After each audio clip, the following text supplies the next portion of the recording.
Well, good evening, everyone, and a warm welcome to Rushcliffe Borough Council's Growth and Development Scrutiny Group meeting. I'd like to remind everyone that the meeting is being recorded and live streamed on the Council's YouTube channel. In addition, under the Local Authorities Executive Arrangements, Meetings and Access to Information England Regulations 2012, other people may film, record, tweet or blog from this meeting. The use of any such images or sound recordings is not under the Council's control. May I remind councillors to please switch your microphones off when you're not speaking. Thank you. And by way of introductions for the officers and guests here this evening, we have Catherine Evans, Service Manager for Economic Growth and Property, Rhonda Churchill, Rushcliffe Oaks Manager, Paul Phillips, Senior Environmental Sustainability Officer, and Tracy Coop, Democratic Services Officer. Also welcome to you all. Thank you.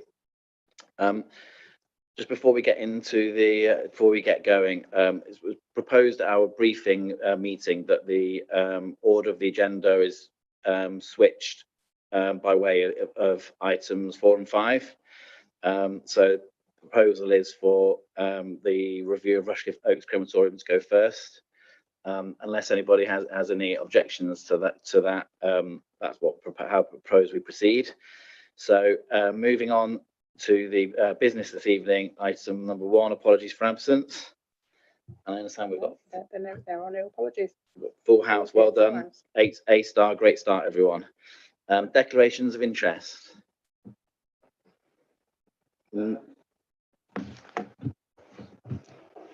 Rushcliffe Oaks sits with my ward. I suppose that's the only declaration.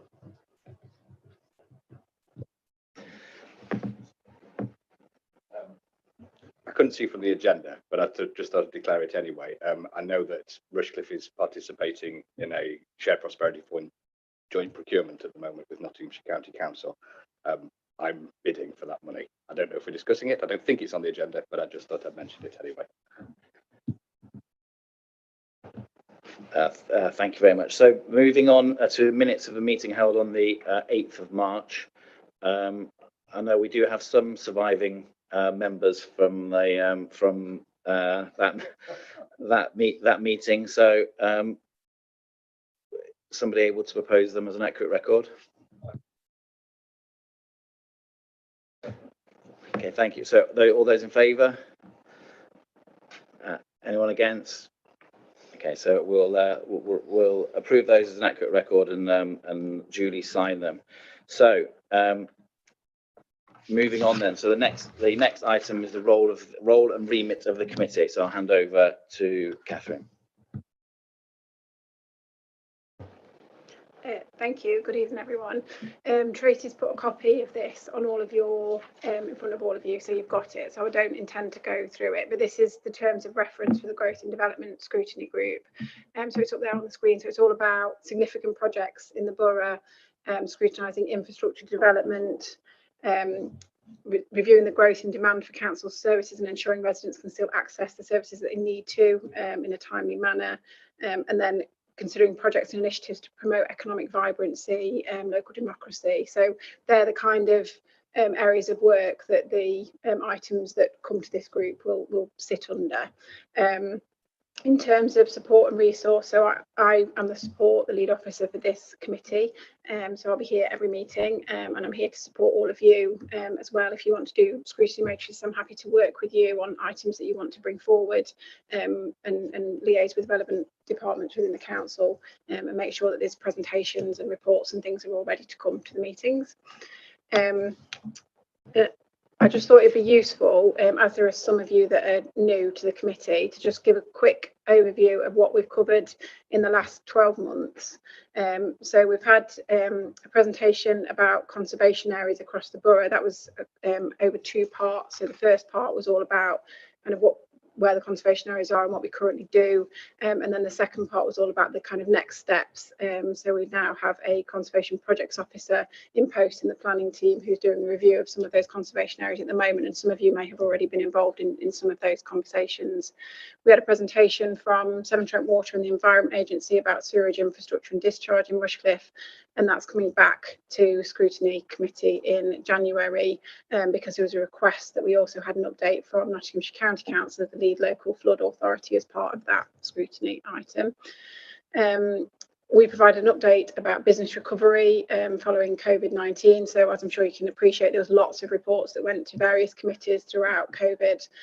So this committee looked at the kind of business side of things and the impact, and then the proposed areas that we were going to focus on for providing support to our businesses. In terms of UK Share Prosperity Fund and Rural England Prosperity Fund, this has already been mentioned, but we brought an update to this committee in January when we talked about what our plans for that funding were for this year. I can't hear. Do you want me to speak up? Is that? Sorry. So we brought a report to this committee about what our plans were for that funding pot for year 2, which is this current financial year that we were in, and then that went on to Cabinet for sign off and approval. We had a report about hedges in the borough, so that was a kind of policy overview about maintenance and management of hedges in the borough, and part of that was about biodiversity net gain. So Paul is here this evening to do the follow-up from that report, because that was a request of this committee that it came back again. And then we had an update at our last meeting about the Fareham development, which is just outside Clifton on the A453, the development of 3,000 houses and the employment land. So Clowes and Homes England, who are the developers or the landowners on that site, came along and gave a presentation to the group. And then in terms of over the next 12 months, our meeting in October, we've got 2 items: working with partners to plan for the infrastructure to support growth, which will be our planning policy, led by our planning policy team. We've got a review of our growth boards. We're currently doing some work on that, and there'll be some options that are brought to this group in October, and that'll be myself doing that presentation. And then, as I mentioned, we've got the follow-up about sewage infrastructure and discharge. And then we've got an item about management of open spaces in January. And then there's a potential future item for possibly March, which would be about the UK Share Prosperity Fund and Rural England Prosperity Fund and our proposals for year 3, which is the next financial year, so as of the 1st of April 2024. That's it from me. Thank you, Catherine. Any questions or comments about the role and remit of the group?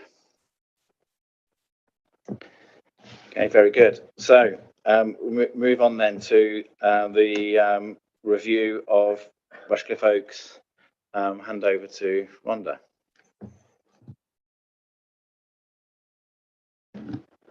Can you all hear me okay? Okay. So I think I've met a couple of you before, so nice to see some new faces and to see familiar faces. So it's just a bit of an overview and then some recommendations for discussion towards the end of the presentation. So the first slide is just a reminder of what those recommendations are. So provide comment on the operation of the crematorium to date, based on the information provided by officers and feedback from residents, and share aspirations for the future development and growth of the crematorium. Such as a bit of a reminder of questions for later on.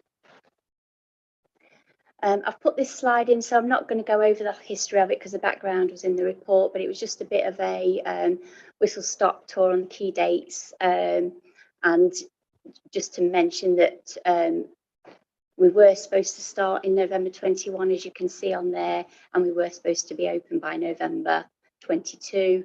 Obviously, that was delayed. Again, the reasons for that were in the report, but we are now, thankfully, open for business.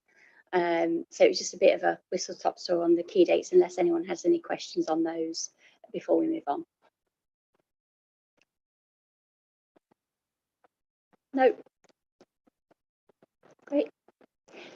So this is a site plan. So it was just to really give a brief overview on this. So it's kind of in 3 sections. So this section, this side where you see the Woodland Hall, is kind of the business end. So that's where the building is, the parking is, the service yard and all of that. The middle section where you can see Acorn Gardens, that's what we call our formal area. So that's where we have our formal memorialisations that will be will have a uniformed approach. with 4 named lawns with birch gardens at the back, and then you can see the trident, which is basically circles of plants with benches and a tree in the middle, so nice areas to go and sit.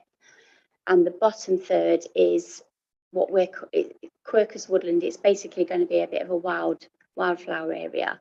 It's not quite ready yet because of the wet weather we've had and some issues that we've had with drainage. It's not quite open for business, that bit, but we have put other options into the formal area to accommodate for anybody that might want some memorialisation down there in the future.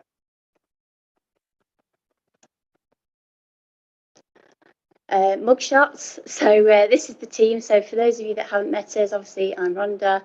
Claire is a senior attendant, and Claire came from Scrutiny Borough Council as a cemetery administrator. Andrew used to work for Tony Buckingham's, who's the funeral directors in Cotgrave, and Tony Wilkins been at Rushcliffe for a long time in customer services, but previous to that he did work at Bramcote Crematorium for a period of time as well.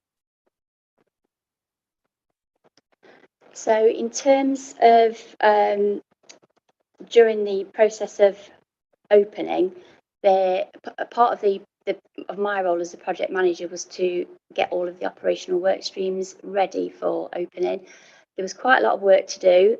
So the team members that you saw before were recruited at different stages to help as things got busier and busier.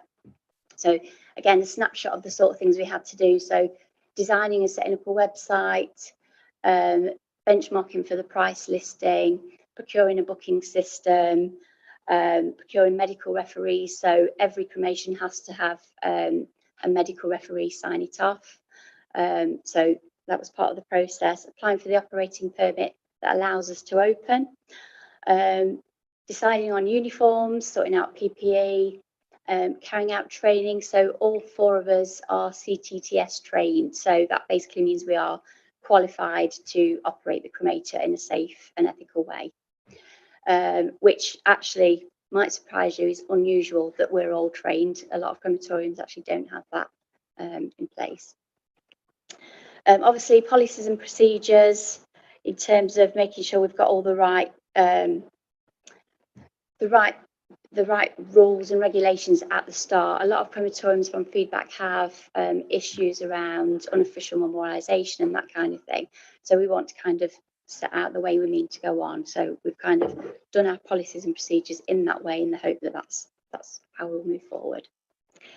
And then other things like safe operating procedures, the usual things with any building, risk assessments, business continuity plans, and then something that we'll talk more about later in terms of marketing and that type of thing. So we opened on the 3rd of April. We did do some cremations previous to that they're not test cremations, they're actual cremations, but it was to test the cremator and make sure it was all working as it should. So we spoke to local funeral directors and they discussed with families to arrange for their direct cremations to be brought to us so that we could do that. So we did some in January and we did some more in March before opening, just to make sure everything was as it should be before we opened properly. So the figures that you see below are as of today up to date. So target cremations, I think in the report it said 4 a day. It's actually 3 a day. So those figures were slightly out, but it's actually 3 a day. The target you can see on the right is based on the days that we've had where we've been open times 3, and then you can see what we've done so far. So it's basically a steady increase from opening, and I can only see it getting better. So one thing I have noticed is there seems to be, surprisingly, a dip during school holidays. But speaking to a couple of funeral directors, they say that is actually a thing because people will try and arrange funerals during school time if they don't want to take children to services and things like that. So I do expect, I think we might see a bit of a dip in August, but I think from September we're just going to get busier.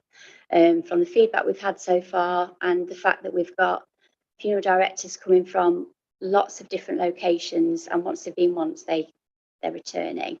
We've had one as far away as Leeds, so yeah, not crazy. But yeah, so really positive start in my view, and hopefully things will just get better.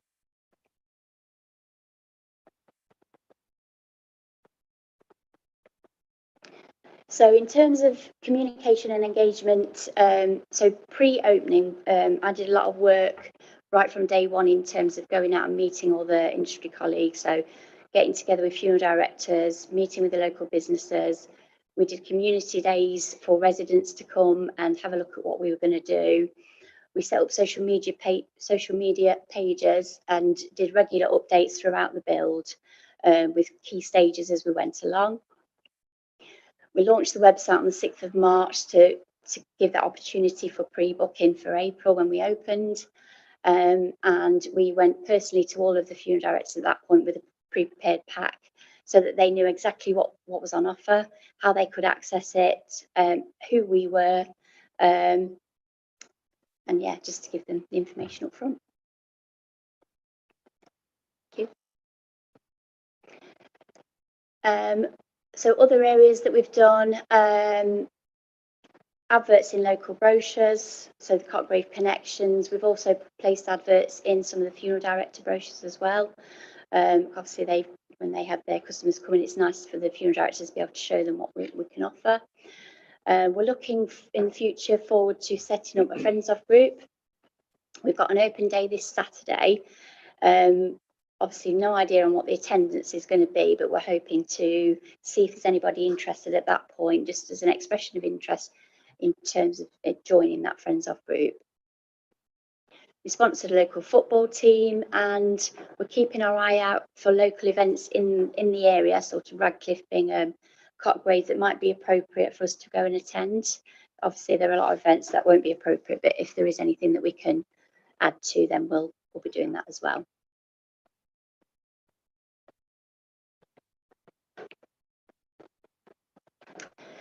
So collecting customer feedback is an area I think is quite tricky. So on there is a list of what we've got so far. So emails sent with feedback, social media posts, thank you cards, potentially sending surveys to industry colleagues and surveys to customers who have ticked yes on our instruction form to receive further information. The ticking on that is not great. So that's not going to be the best way of collecting customer feedback. It's a very difficult one. We don't want to be asking people at the end of a service to hit a smiley face as they walk out. It's not really appropriate. So it's thinking outside the box, I suppose, and how we can get that into a quantifiable way of measuring feedback.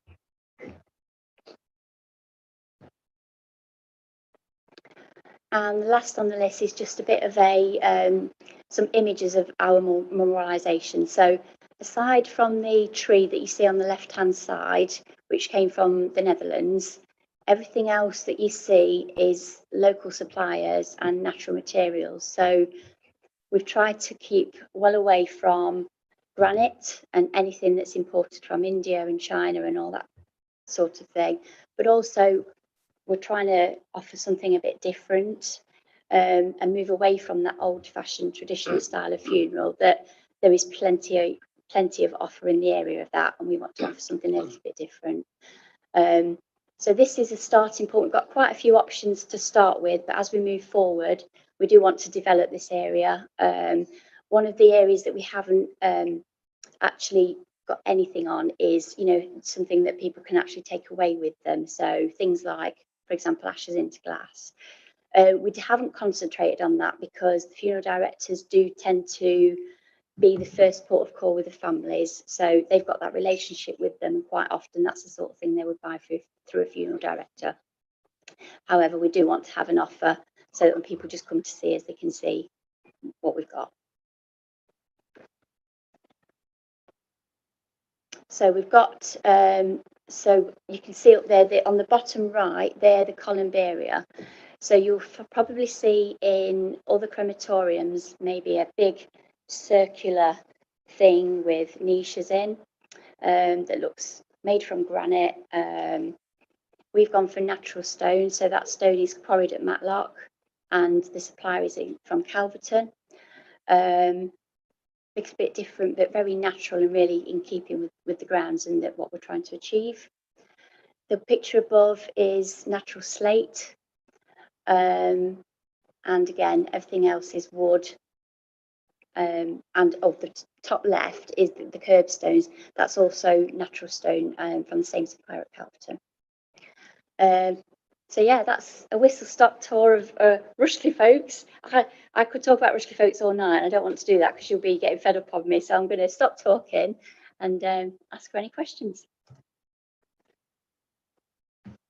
Thank you very much, Rhonda. We'll see how we do in terms of keeping you talking all night on the on the subject. So the first areas that we're being asked to do is to comment on operation to date. So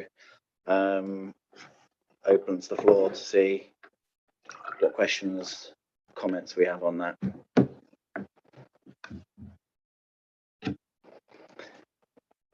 Yeah, Councillor Matthews. Thank you. Just, I think you were guesstimating about 60 a month. I think your figures were 62, 63 was what your prediction was a month. So they're what we've done so far already. So they're exact numbers. Right. So you're roughly 60 a month. At that rate, with the sort of memorials and things like that, how quickly will that ground, if you like, fill up with plaques and things like that on the stones and on the benches and whatever else you've got planned for people to be able to do? So uptake on memorialisations is only about 4%, according to statistics, but we'll see if I can, from the Cremation Society.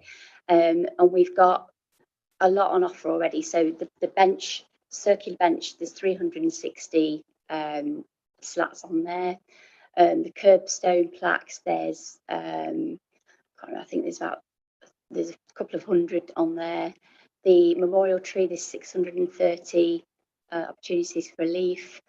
So there's quite a volume, and this is just the start of what our offer might be. So I don't think it's going to fill up really quickly. I think we're looking at a few years before you start to see it starting to look quite full. And just follow up on that one. So when it does get full, so for example, that 360 slats, that's, you know, if everybody took one at every funeral, that's 6 months. But yeah, if it takes a number of years, what's the plan for when that finish? You know, are they just there for a set period and then removed? Or so we've got various leases. So there are 5-year leases, 10-year leases, and 25-year leases. There's only a couple of options for 25-year leases, and that's the column-bearing niches and the curbstone plaques. Most of them are 5 to 10 years, and then at that point, people have the opportunity to either renew, or they can come and collect the whatever it is from us, the plaque or the leaf or whatever, and we'd resell that position. Yeah, Councillor Grocott. Thank you. Thanks for the presentation, Rhonda. Really interesting. I don't suppose you could get the slide up with the numbers of monthly visitors, users, again, please. I just want to drill into that a little bit more, if that's okay.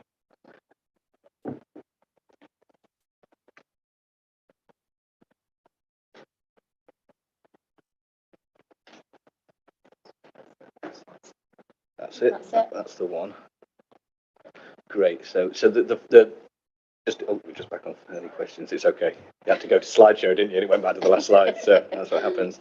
So there's the target was that. That's the one on the right. The full service usage is the actual. So the first column there, that's what the actuals. Okay, fine. Obviously, when you created the business case for this and you brought it forward, you would have had an idea of the numbers on the right. So that's your target numbers. Do you have a breakdown of where the users are coming from? In terms of, are they Rushcliffe residents? Are they residents from outside? I think you mentioned one from Leeds, for example, a funeral director that booked into you. I'm just interested because in my ward, I know in my ward, I'm on the northeast edge of the borough, and I border a very rural area going into Leicestershire, Melton, where I don't think there even is a crematorium in Melton Borough that I've seen. And it'd be interesting to see where we're getting those service users from in terms of where we want to do future marketing of the service. And that you'd have mentioned local community events. It is on the border of the borough, of course, and so just over the border, quite a rural area, lots of community events around there as well. I didn't know whether with some of that data If we had a breakdown of that data, it might be useful for informing future marketing strategies around this. Thanks. It would be difficult to get data on the actual applicants' addresses, and that might not have a true reflection either, because often the applicants don't live near the person that's passed away. Of course. But we, from the funeral director point of view, Yes. so for example, the example I used for the chap in Leeds was a family from Rushcliffe. Yes. But they were a Hindu family. Yeah. And he was an Asian funeral care. So it because he's obviously a point of contact for that community, I think that's why the family chose to use him, but to come to us. In terms of reach, we're getting families come. I think the furthest we've had apart from that was Swaddling Coat. Right. And the other one, no, in fact, the other one was Manchester, but it was because the parent of the person that passed away lived in in our area. But yeah, because of the way the paperwork works, it'd be difficult. I would have to go through each cremation to see where each of them lived to get that information. Yeah. So it wouldn't be easy to pull out. But funeral directors and where they're based is easy to do. Okay.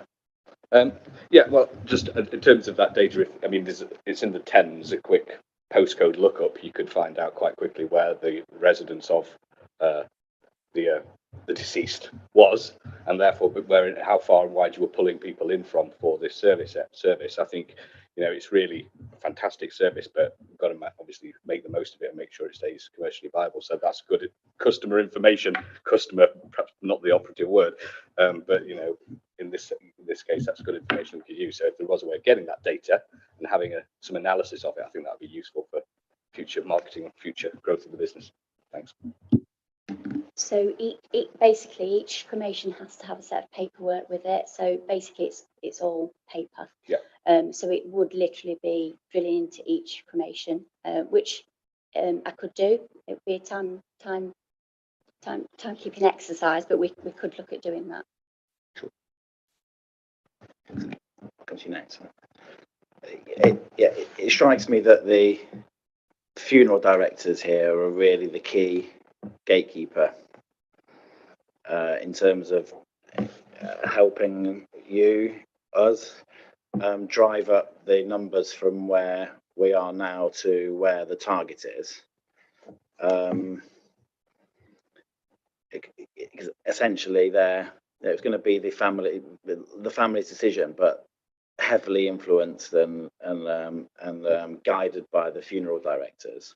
They're effectively our customer, so that's why we do spend a lot of time, and we did spend a lot of time up front getting to know them, because the family is going to go to them first.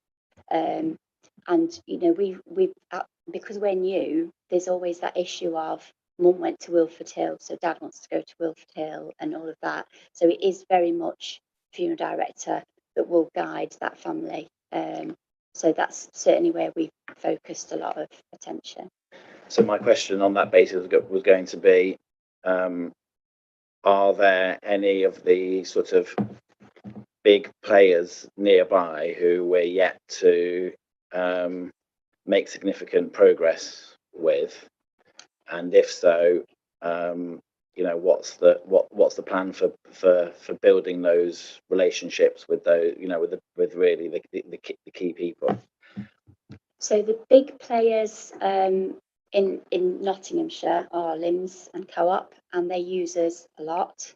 The other big player in Newark is Gills, and they also they came once and then they're just coming back.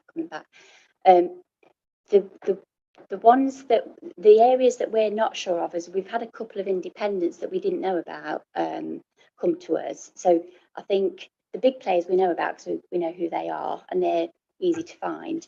It's the little independents that we weren't aware of that have surprised us, and I think it's some of those that we will perhaps do a bit more digging into. Councillor Solomon.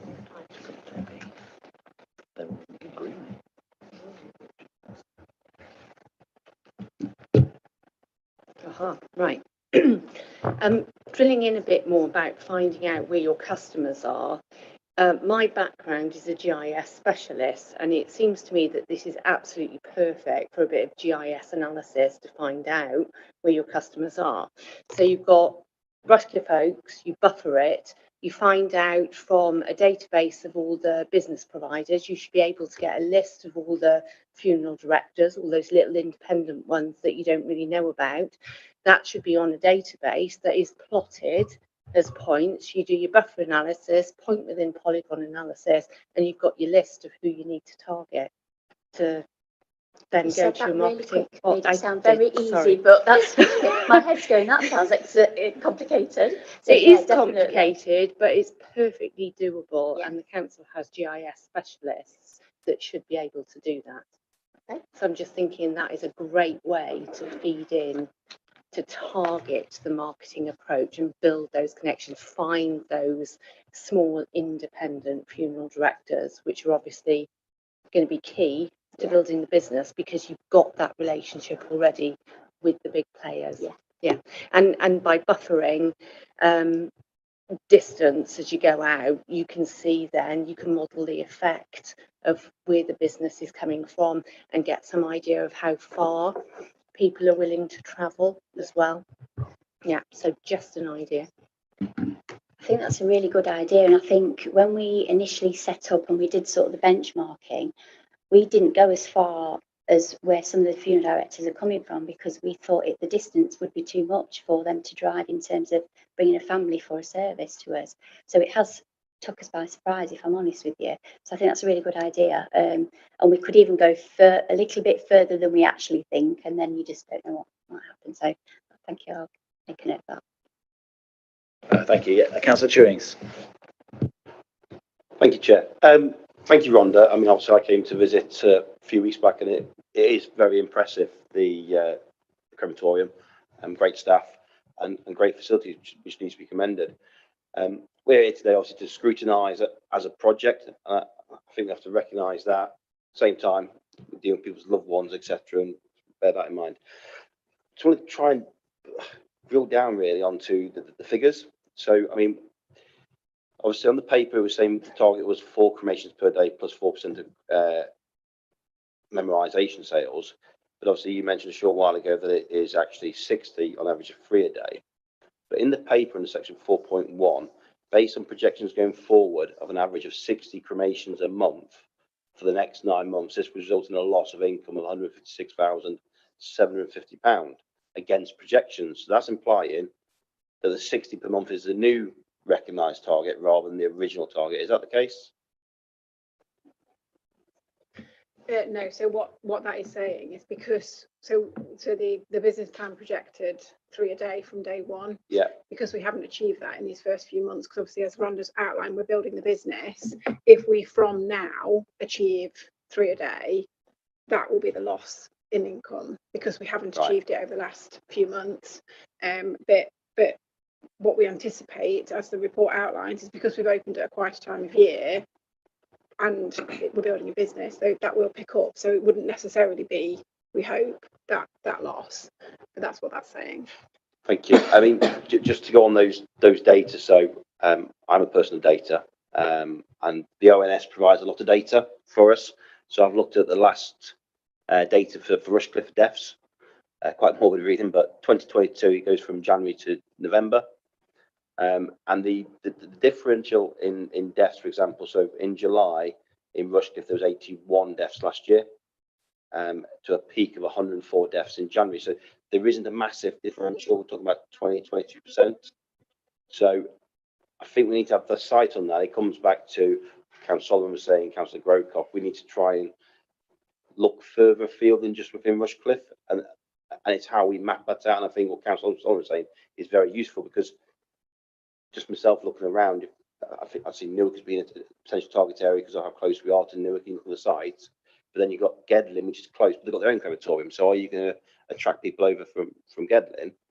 But then also as a concern, obviously, we've got Wilford Hill in West Bridgeford, which, as you've mentioned, has got the reputation, history within the locality, and also convenience for residents that live in the West Bridgeford area. So it's to raise it really as how we scope forward and map out to hit our targets, I say that in illustrative terms because obviously what we're dealing with, but we need to try and increase these numbers to remove that financial burden so it does become a self-sustainable project and covers those costs, which is obviously what it's envisioned to be.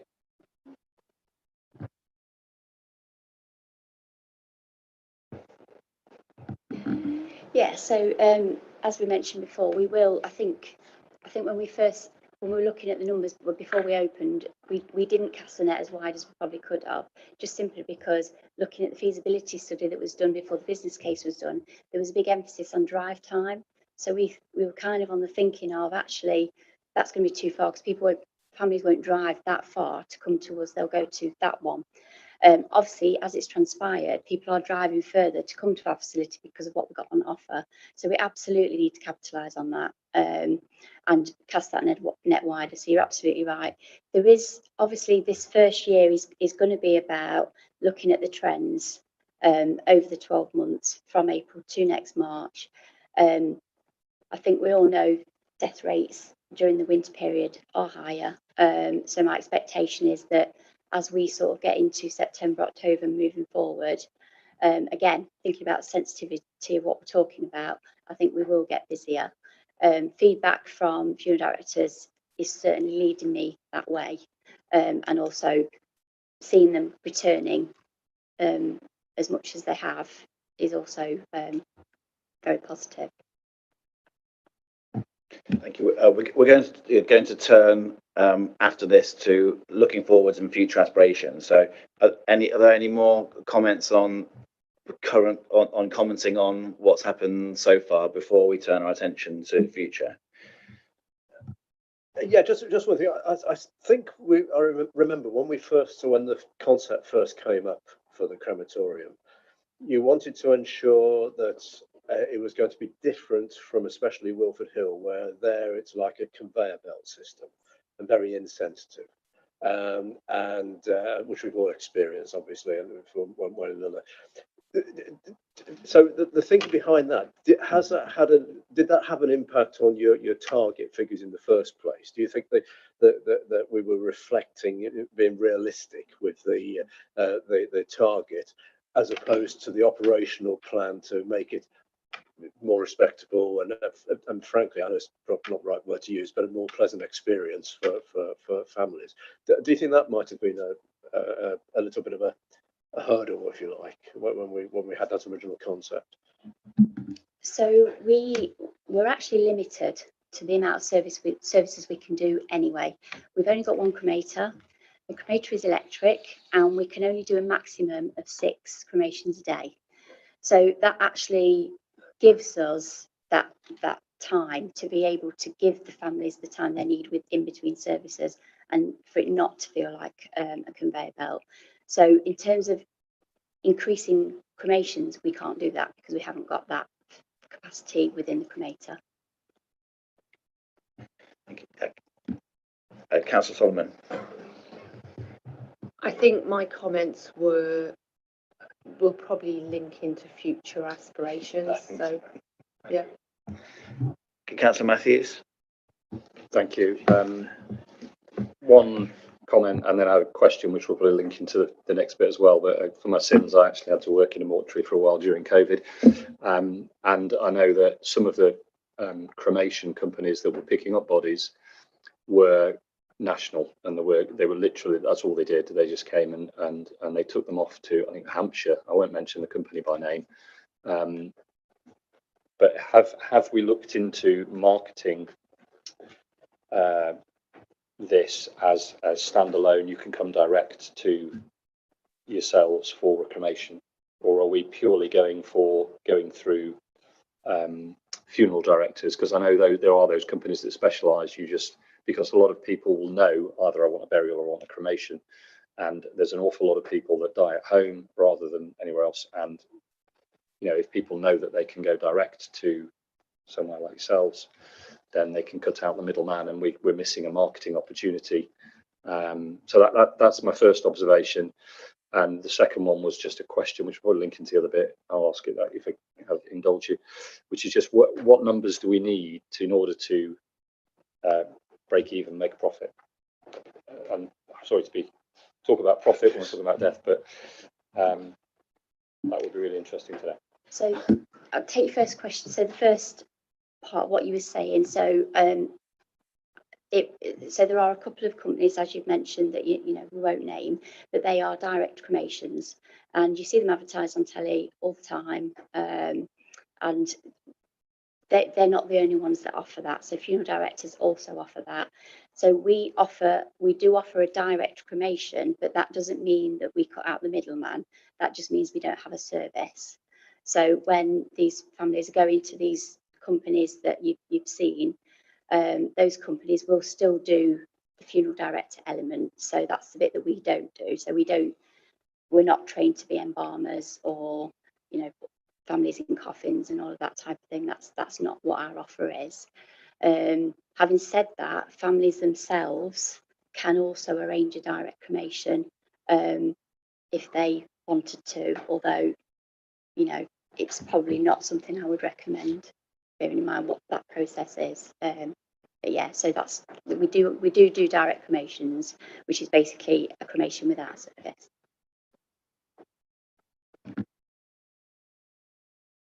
Second question. Without looking at the business model in front of me, I don't know the numbers off the top of my head, but I think we had a sort of I think there was a 10-year, was it 10 years, Catherine, to make the money back, but I can't remember what the target was at the end, and I think that business model was modelled. I don't know if it was modelled before we had the electric cremator. So I'd need to just have a look at the numbers and see what that means in terms of how many we can do a day. Have I explained that all right? Sorry. Yeah, well, yeah, I don't know, but I can find out. Yeah, okay, thanks. So let's move on, shall we, to considering future aspirations for the site. So, Councillor Solomon. So a few comments really. First of all, reputation and good business service and sensitive provision of care is the foundation for the business going forward.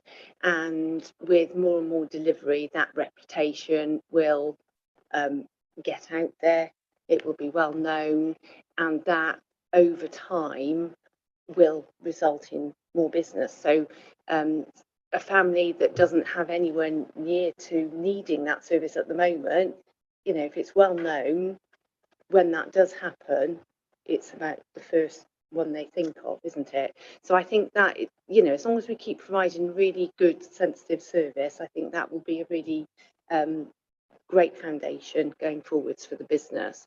The second one was about the operational life expectancy of competitors like Wilford Hill.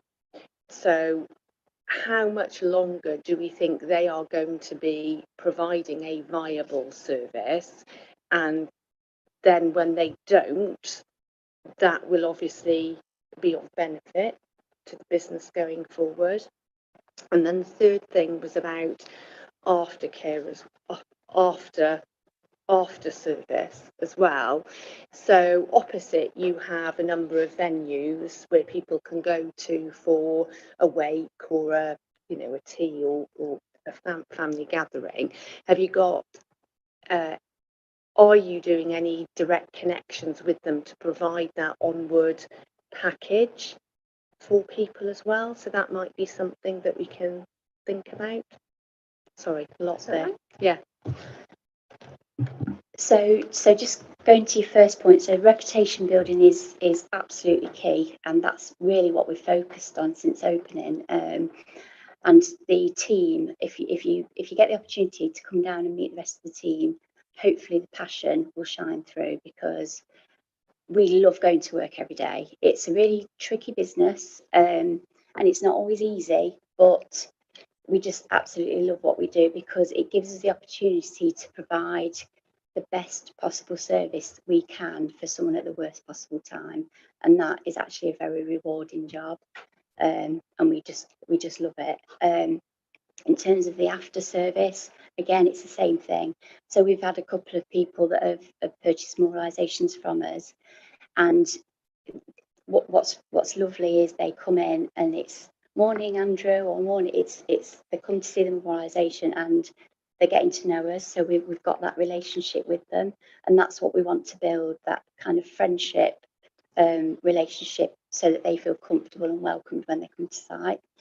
Sorry, what I meant by after service was people going on to a venue afterwards for a wake or something. So yes, that's right. Yeah. So again, with the after service, I'd already built quite a good relationship with Jane, who's the operation manager at the Cockbrave Golf Club, and Danielle down at the Shepherd's Pub. So yeah, we've got their information in our brochures and our funeral directors packs, and they've already had quite a bit of business from us. We've also, on Saturday at the open day, we've gone a little bit further afield in that respect, to some of the places in Bingham and Radcliffe, etc., to see if they want to bring any of their brochures or information to us. So that, again, that's on display on Saturday.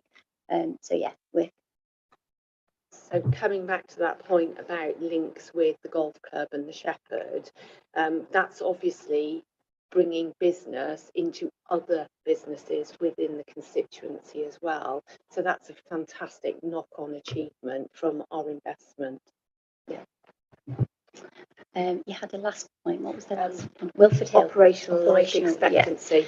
So yeah, obviously places like Gedling have got a long time to go yet. Wilford Hill are currently looking at options for extensions. Their cremators are on the last legs, and they are looking at whether they have electric, whether they go gas, and how that's going to work, because if they have electric, they've got to knock a wall down, or they've got to build an extension, or they've got to do something. But I've got a really good relationship with the crematorium managers at Gedling, Bramcote, Wilford Hill. I set up when I started, I went and met them all, and they'd not met each other. So I set up a tea, and that's carried on. So we stay in touch and regularly help each other out with shared learning experiences and day-to-day questions. So yeah. Thank you. Councillor Grocott. Thank you, Chairman. I'll be brief because I apologise. I also should have read the recommendations more accurately. My point did relate more to future planning for this site. So just a bit further analysis on that. A quick, just one question quickly. Because of the limitations of the site and because of the extra experience we're trying to provide, are we more expensive generally? Are we than Wilford Hill or Gedling than the nearby competitors? So we are more expensive than Wilford Hill. I think they're something like 775, so we charge 950. We were slightly more expensive than Gedling until they put their energy surcharge on, and we're now the same price. Thank you. Just a quick follow up on that. That's good that we're competitive with Gedling. Quick Google Maps search shows that there is no crematorium in Newark. There's no crematorium in Melton Mowbray. Nearby towns, and if we are more expensive, again, my ward and the hinterlands around it stretching into Melton are affluent areas. Bingham is an affluent town. I think there's a strong argument for really targeting those areas that A, don't have a crematorium, and B, have the money to pay for a more expensive service in terms of going forward in future marketing plans. Thanks, that's all. So we've already got most of the funeral directors in Melton Mowbray are already using us. And the big player, as I say, in Newark, as we talked about earlier with the GIS information, not sure about the independents, if there's any independents in Newark, so that that will be something on the list, and we'll check out the rest of there might be more in Melton Mowbray that we're not aware of, but we've got at least 2 or 3 using us already. And even Grantham, we've got a couple of regulars from Grantham as well. Thank you. Yes, Councillor Butler. Thank you. I think I was both surprised and impressed to hear what you just said about the fact you've got this little network going with the other crematoriums, because on the one hand, you regard them, or I think I'd regard them as competition, but is it working in such a way that you can see it as an opportunity as well? Then, so it doesn't work like that. So okay, on the one hand, we are plainly working against Wilford Hill and the others, but have you had experiences then where perhaps they have sent people to you, or has it not quite got to that stage yet where the relationship is sort of relaxed enough to do that? That's interesting, that. So they wouldn't necessarily send people to us. So the way I can speak the way if people come to look around Rushcliffe Oaks, I would never give a hard sell to a family who's bereaved, because basically they have to do what is right for them. So the way I sell Rushcliffe Oaks is it is a very different offer to Wilford Hill. So it depends on what you want. So Wilford Hill has got a very traditional 100-year-old building. It's a very traditional style of funeral. And if that's what you want as a family, that's fine. If you want something more contemporary, I don't say this to families, and a million times better, then obviously you're going to come to us.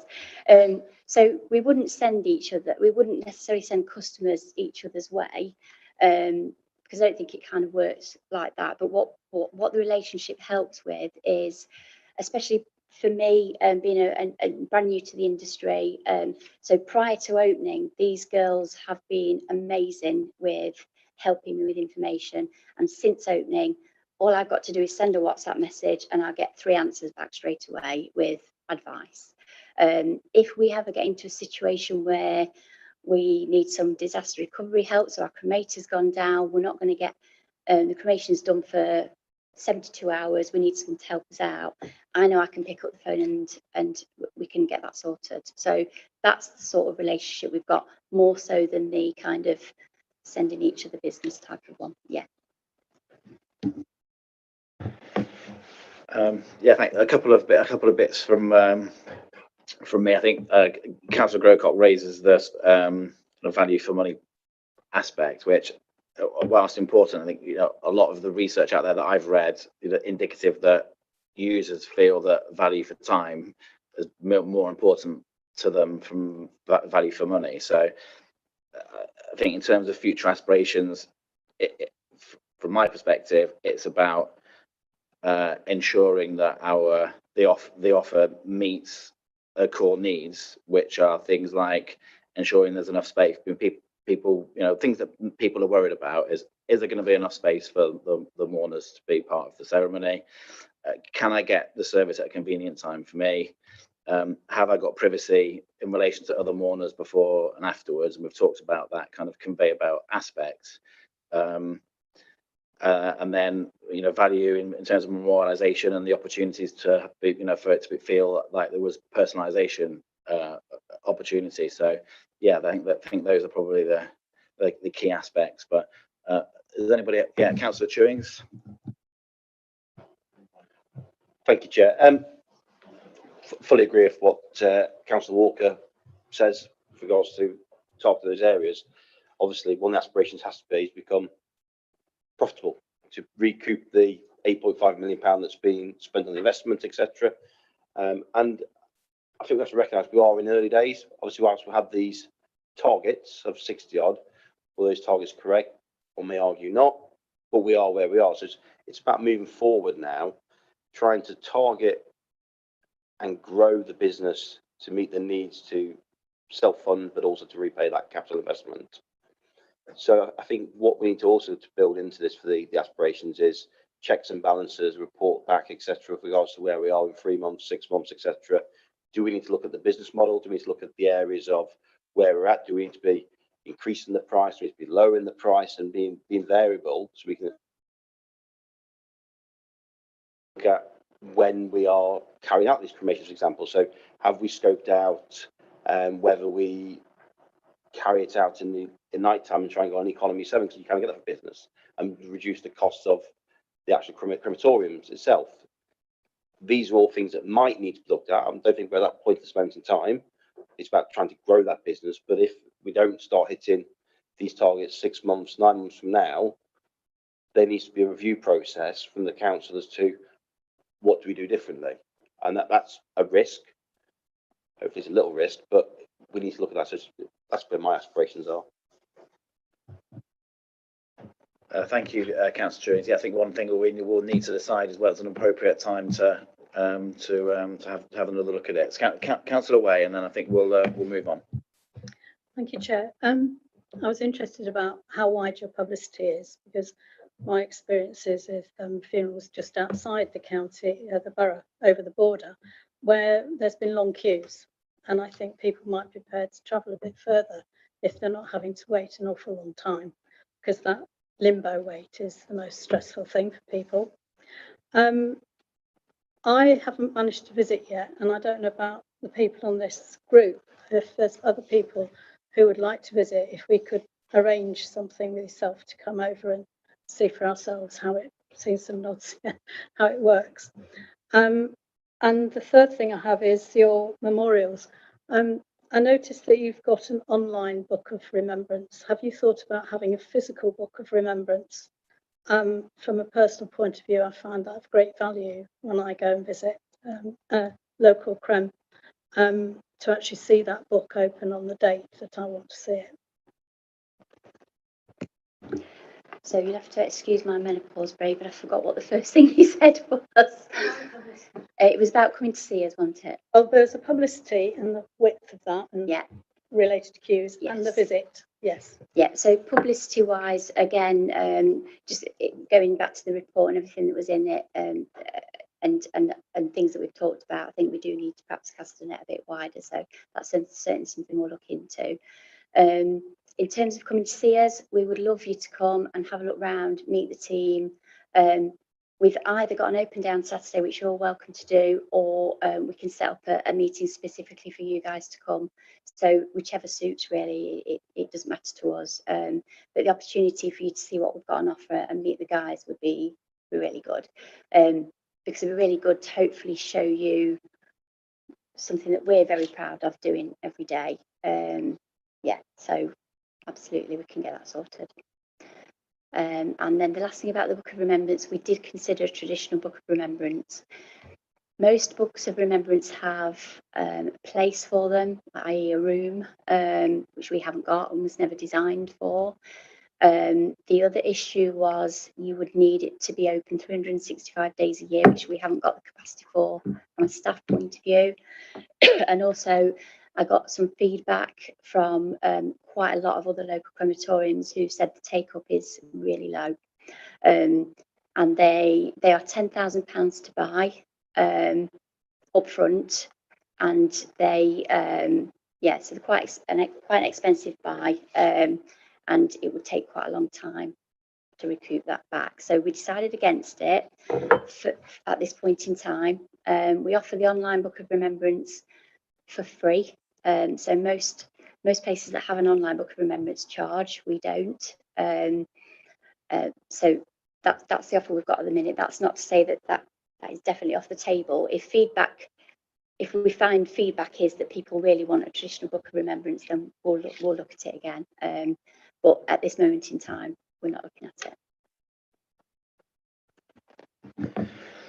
Well, yeah, thank you. So we have a recommendation in the report before, which is in two parts: to provide comments on the operation to date and to share our aspirations for future. I'm looking for somebody to move that recommendation. So having done that.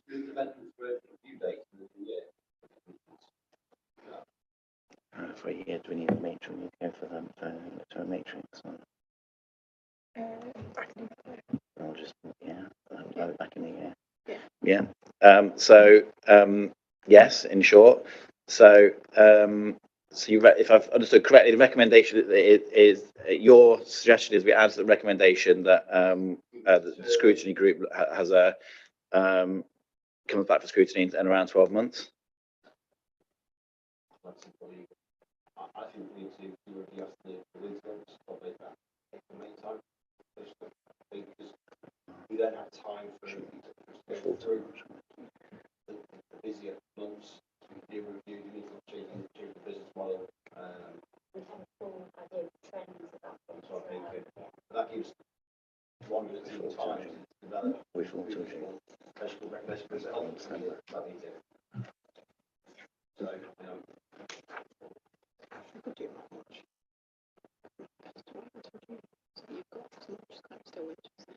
Okay, so the options we've got here are March or June. For the query is whether or not March may be a bit early in the winter cycle. So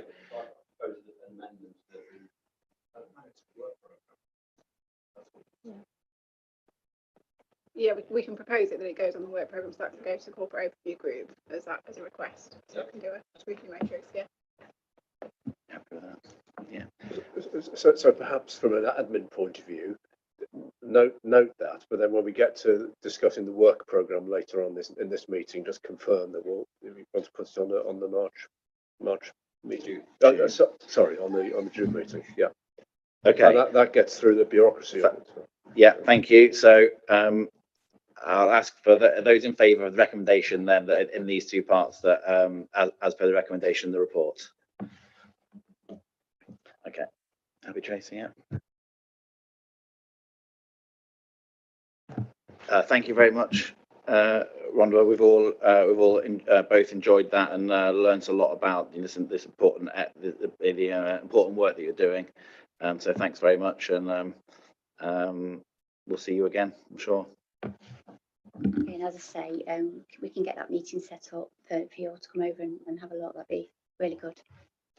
You'll have to come again, sorry. Right, excellent. So we'll move on now to the next item on the agenda, which is reviewing the new biodiversity net gain legislation. So over to you, Paul.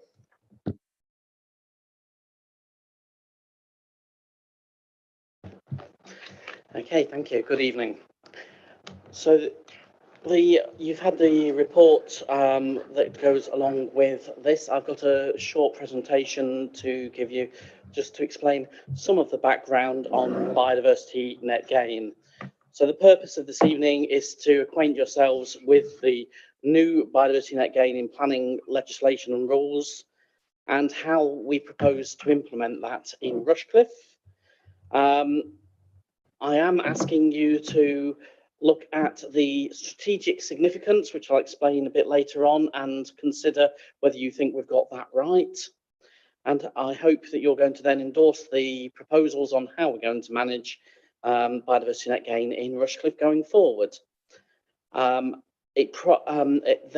we have a recommendation that that it goes forward to Cabinet for approval. So if we can have the next slide, please. So first of all, what is biodiversity net gain? Biodiversity net gain is an approach to development or land management that aims to leave the natural environment in a measurably better state than it was before. So in that diagram that you've got there, which has been produced by Natural England, so if you've got a site which has got some biodiversity on it, you do a development. If you don't do anything about to replace or renew that biodiversity, you end up with a net loss. Alternatively, you can put in the same as what you had there before, that is no net loss, or you can put in what was there before and something extra, and that obviously gives you a net gain. We can have the next slide, please. The Environment Act 2021 brings in new requirements for biodiversity net gain. The Act is not in force yet, but is due to come into force from November 2023, this year. It only applies in England, and it amends the Town and Country Planning Act and the 2008 Planning Act for nationally significant infrastructure projects, and mandates that biodiversity net gain is provided in the planning process. The Act mandates that a minimum of 10% gain is provided, and that has to be put forward in what is being called a net gain plan, which as a planning authority, Rushcliffe has to look at and approve if it is appropriate.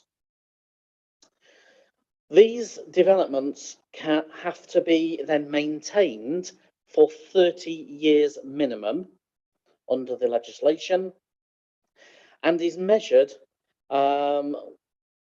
using a spreadsheet that has been developed by Natural England.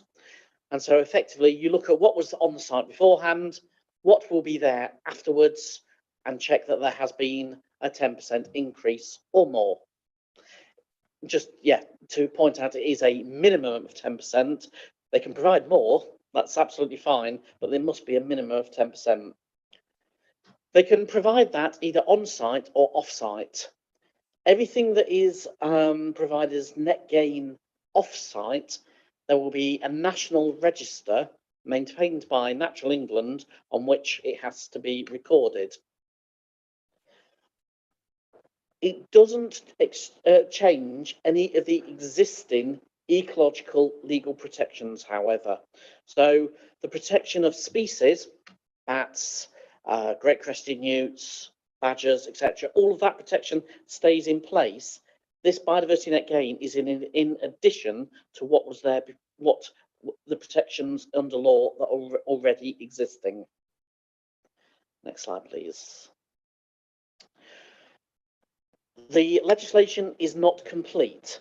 There is secondary legislation that is required for it to be implemented, and so far this hasn't happened. The government will be bringing forward statutory instruments, one that enables the register that I mentioned to actually happen, one which will discuss irreplaceable habitats. They are habitats that you can't just replace. So an ancient woodland, by definition, you can't create an ancient woodland. It takes thousands and thousands of years for an ancient woodland. There are others. Some of the upland moorlands can't be replaced rapidly, and a lowland, some particular lowland meadows can't just be replaced. They've developed over many eons to get them to where they are now. Again, we're waiting for DEFRA to define what they mean by irreplaceable habitats. There are going to be exemptions, and I do list in the document, in the report you had, what we think those exemptions are going to be. But again, it's what is been discussed. It hasn't yet had secondary legislation which will define what is exempt from biodiversity net gain. But it is expected to be minimal. It's householder applications. So someone who's putting an extension on an existing house will probably be exempt from providing biodiversity net gain. But if you're providing more than one house on or a site that hasn't had a house on it before, the chances are you will have to provide biodiversity net gain, though we don't know till the legislation comes out. What has to be within the biodiversity net gain plan has not yet been set by government, and again will require a statutory instrument from government to say what they require within that plan. There's discussions around phased developments, how that will work. We have ideas as to how we think it might work, but the government again will have to provide direction on how they are expecting it to work. And there are some complex planning permissions that haven't yet even been thought about, I don't think, how they're going to operate going forwards. We are informed by the government that these issues will be dealt with in late spring, summer 2023. Yes. As yet, that information has not come out from the government, and it has obviously implications on the introduction of it in November this year, because if we don't get that information, how do we introduce it? Based on these unknowns, we've come up with some proposals on how we think we're going to manage it. There may be some tweaking that needs to be done when these unknowns are made known. Can I have the next slide, please? So, how will biodiversity net gain actually be delivered? It can be delivered on the site of a development, very much as we have been doing over the last X number of years. You usually have some green infrastructure, some open space within a development. you can measure what they are and how much biodiversity is going to be provided. And if that provides their 10% biodiversity increase over what was on the site before, so for example, say you had an agricultural field that is all intensively managed grassland, it's got a low biodiversity value. If you put on a small area that you keep a small area of that and improve it up to a wildflower meadow, it'll have a higher biodiversity value than possibly the whole field had to start with. So you may end up with that 10% on site. The issue there, of course, is, the developer wants to put as many houses as they possibly can on any development, and whether they can actually retain enough green space to provide that 10% will be up to the developer to demonstrate. But if they cannot do it on site, they have the option for doing it off site. Off site can be on land holdings that the developer own themselves already, or there are a number of businesses that have established where they take land and they sell units of biodiversity to developers to provide their biodiversity net gain requirements. So, as an example, you might have a piece of land that is no longer going to be, was a farm maybe, that was no longer going to be used as a farm. They'll sell off bits of that farm, basically. They'll start creating it as a rewilded nature area, and the units of biodiversity that they've created, they will sell to developers.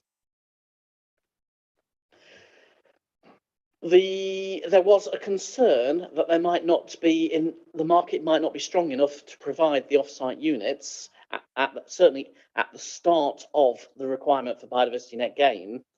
And so there is a system being set up called statutory credits, where instead of providing biodiversity net gain, they pay the government, and the government then spends that money however it chooses to do so.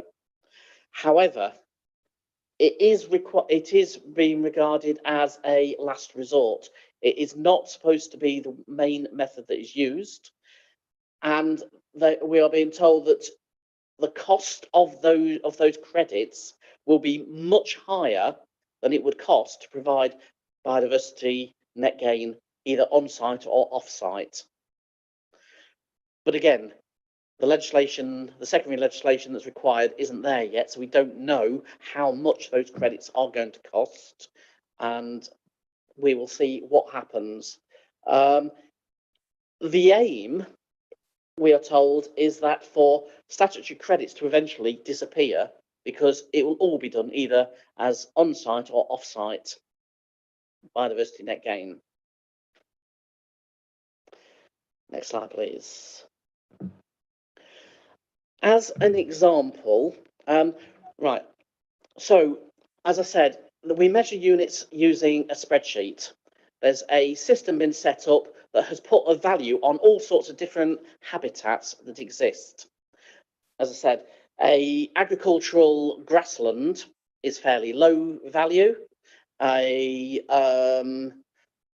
wildflower meadow is higher value. So you get more units for a meadow than you do for an agricultural grassland. Incidentally, the only sites that have no biodiversity value is if there is nothing green on that site at all. So if you've got a tarmac car park that has nothing green on it whatsoever, that has 0 biodiversity units. If it has a tree in it, it has biodiversity units. So there's very few sites actually that have no biodiversity units. When it came to Bingham Leisure Centre, the development of the Bingham Arena, we were developing on 1.2 hectares of land, which had on it sparsely vegetated habitats and hawthorn scrub. These are fairly low value habitats, but they still had value. And by using the spreadsheet, we calculated that the units on that site were worth 5.85 units. Because most of it is now building and car park and the office suite, that would have led to a loss of 5.12 habitat units, or 80% of the site. Because there is still some green units there, so there is still some value on the site, but it's much less than it was. So we came up with a solution working with Bingham Town Council, who own the Bingham Linear Park. The Bingham Linear Park has ecological value, but because of lack of management, it had degraded over the years. And so we agreed with Bingham Town Council that we would pay for 1.9 hectares of the park, which basically it goes from where the A52 goes round Bingham and south there's a number of farm bridges, and to the second farm bridge is 1.9 hectares. So between that area, we would pay for it to be managed to improve its biodiversity of value by removing scrub that had developed on the site, making sure that it was cut so that the wildflowers would redevelop on the site, and we'd achieve from poor condition to good condition, neutral grassland, and then manage it for 30 years. That would provide enough units so that actually we made an 8.6% biodiversity net gain on the site. That obviously is less than the 10% that's being required under the new mandatory system, but of course there was no mandatory system at the time. At the time, we merely were saying that we should be providing a net gain, not how much. So that's how it works. The spreadsheet is quite complicated. I have given it to Catherine, and we can put it up if you wanted to see it, but it is quite complicated. And you know, we can go through it though if you want to. You can see there's tabs along the bottom of the spreadsheet. There's a whole load. So basically, you have the habitat baseline. That's the one which you start with. You put in what's on the site. You've then got habitat creation, so what you're going to create on the site. You then have habitat enhancement. So if you're enhancing habitats that are on the site, so you could create or you could enhance. And then you have to do the same for any hedgerows that you have on the site, and the same for any riparian areas, riverside areas that you have on the site. Incidentally, under the law, you have to provide 10% net gain on each of the habitat units, the hedgerow units, and the river units. So you can't just provide habitat units if you've got hedgerows. You have to provide a 10% gain in each of those 3 areas. No, if there's no river, you don't. But if you have a river, you have to provide a gain. If you have a hedgerow, you have to provide a gain.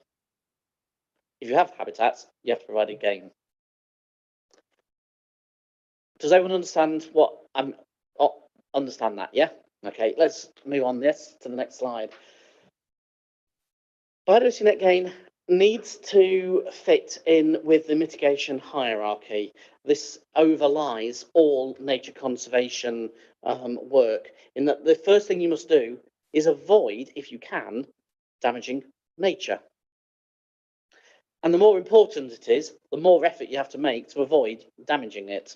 So if you can avoid it, you should. Only if that is the right place to put your development, should you then carry on with that site, in which case you then have to mitigate against any damage you've caused and provide compensation further from that. That's known as the mitigation hierarchy, and all planning should take that into account on every application that comes to them.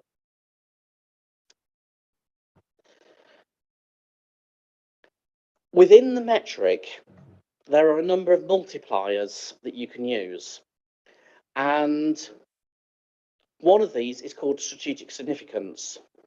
This basically says, if you have formally identified in your local strategy that something is important, then that adds is a multiplier of 1.15. So the number of units you get for that piece of land is more than if it wasn't in a strategy. So using that, I've gone through the strategies that currently are operating in this area. We have designated priority sites, which are covered in the local plan. And these are sites of special scientific interest, local nature reserves, and local wildlife sites. For each of them, they're within the plan, so I propose that they are regarded as strategically significant sites.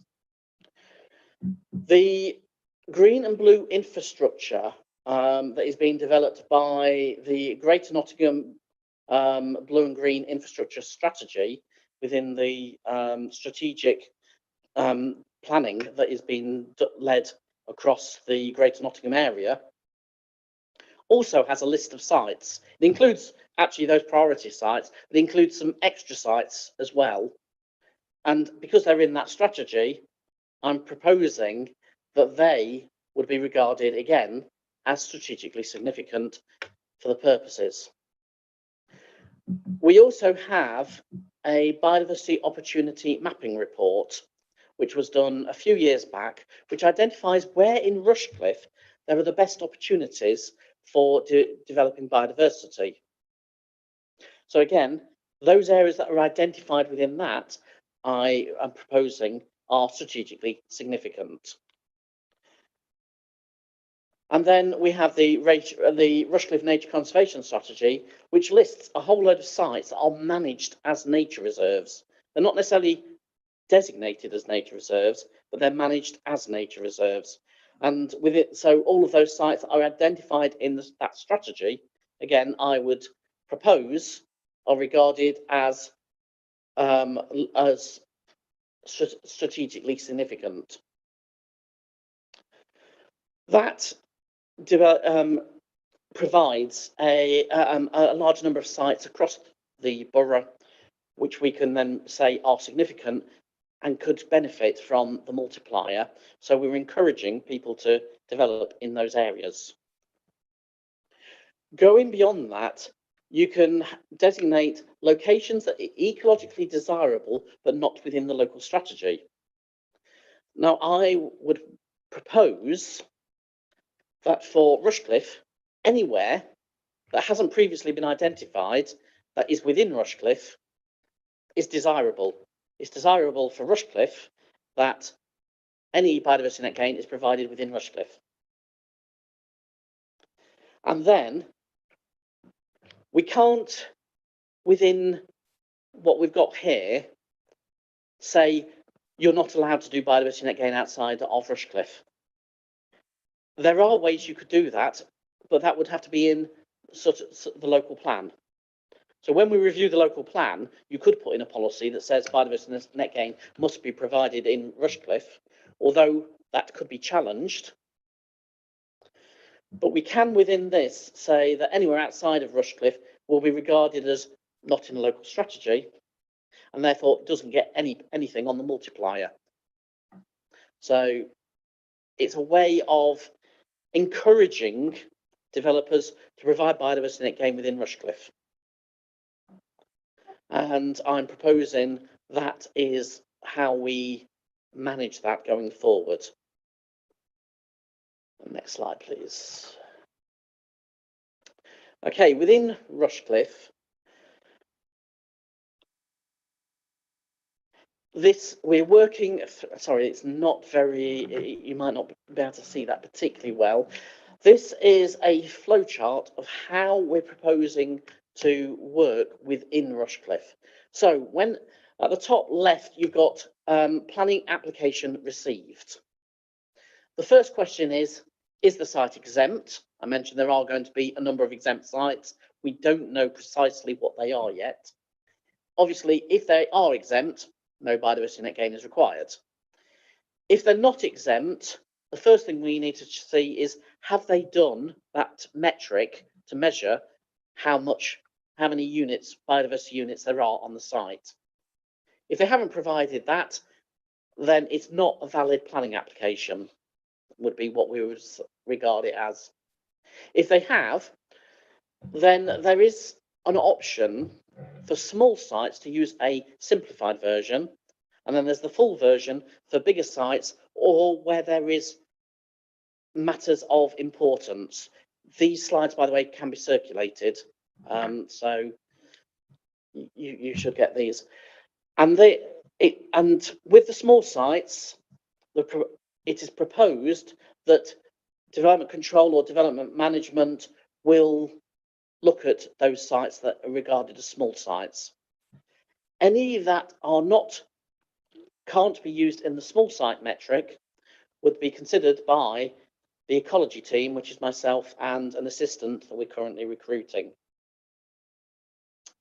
So the blue line is development control, the green line is through myself and my assistant.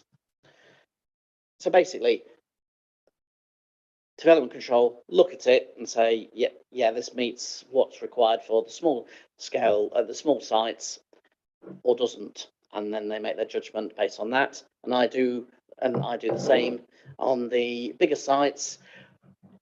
I wouldn't expect planners to go and check on the small sites because they're small sites and they don't have significantly important species or habitats on those sites, because if they have, they're not allowed to use the small site metric. They don't need to go and check. The bigger sites or the sensitive sites probably will need to be checked by someone going on and seeing, right, the applicant has said that it has these habitats on site. Are there these habitats on site? So this is why an ecologist needs to do that work. And then we make a recommendation to development control, who then determine the application. The next slide, please. However, we would make recommendations about conditions, and hopefully development control will put those conditions on the planning application. When it comes to discharge those conditions, again, if it's a small metric site, development control would consider it. If it's a larger site or a sensitive site, the ecologists will consider it. We do have to record and make reports every 5 years on what biodiversity net gain we have delivered within Rushcliffe, also under the Environment Act. So admin will be compiling that data. As I mentioned, those habitats also have to be maintained for 30 years. So we need to check that they are actually there over the 30-year period.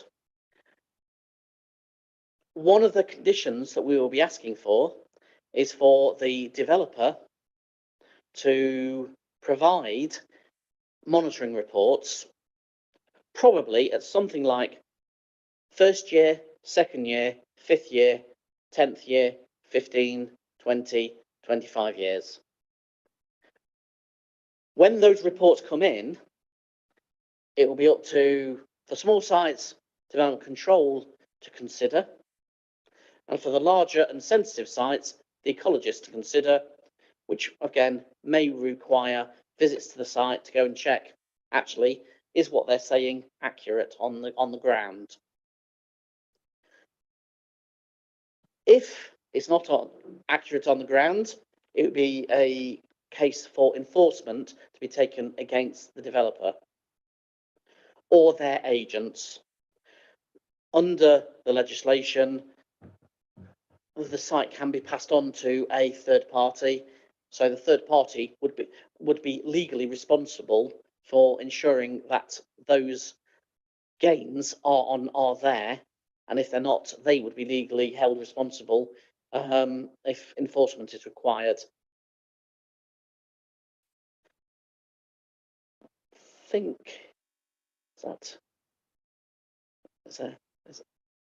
yes, that is a a lot of detail I appreciate.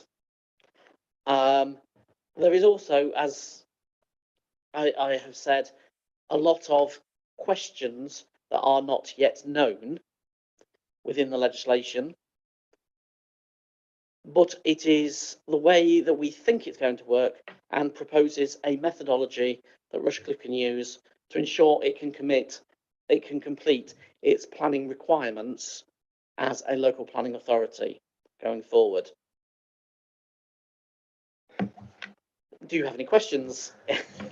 I'm sure you have lots of questions. We do, and I think it's worth saying that clearly there is a lot of detail here, and the task in conveying it to us as lay people made even more difficult by the breadth and depth of things to be confirmed. So I'll be the first one to congratulate you on doing that in a way that we could digest and at least start to understand. Yeah, we've got a lot. I think we've got quite a lot of things we want to look at here. So, to allow us to kind of focus in, to do that in a focused way, suggesting that we do that in the order of the recommendations. So, firstly, that means comments, questions around how well acquainted we are with the legislation and the rules. And then we'll move on to looking at the strategic significance, then endorsing, the proposals for consideration, assessment, etc., and finally the a decision around recommending to the cabinet they're adopted. I think it's going to this is important on this topic because we've got so much ground to cover. If we start moving around all over the place, that's going to make it hard. So. Firstly, then, questions, comments around the legislation itself, or how it plans to be implemented in Rushcliffe. Councillor Chewings. Thank you, Chair. I agree with how you set out us to go forward from A, B, C, and D, trying to find those areas. The problem I've got is the comments that I want to make now pretty much strand across all four, and I'll develop that why. So before I go into that, just a quick question for yourself, Mr. Phillips, in that obviously in the paper on 4.3, the government has stated the BNG will become mandatory from November 2023. Is that hardwired into the Environment Act 2021, or would that be through secondary implementation? It isn't.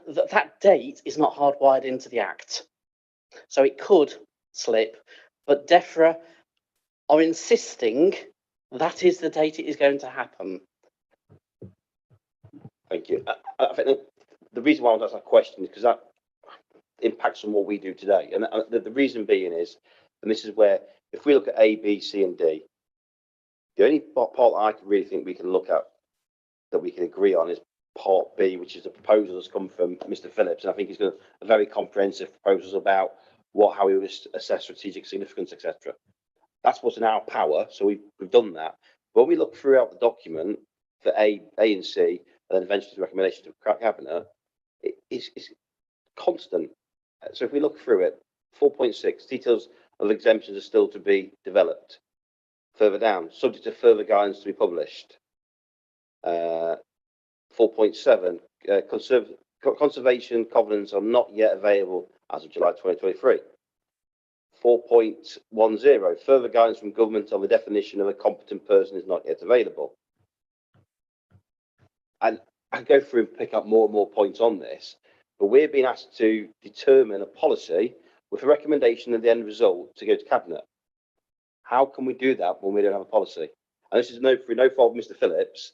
This is from the incompetence of the government when they said they're going to do something and they haven't done it.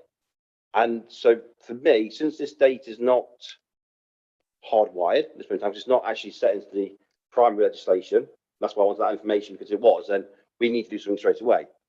But if it's going to be done through secondary legislation, which is what's going to happen from a statutory instrument, then that changes the perspective. So I would say, personally, I don't feel that we can move forward with this document. I think we should debate it, obviously, but how can we make a recommendation moving forward when we don't have the meat on the bones.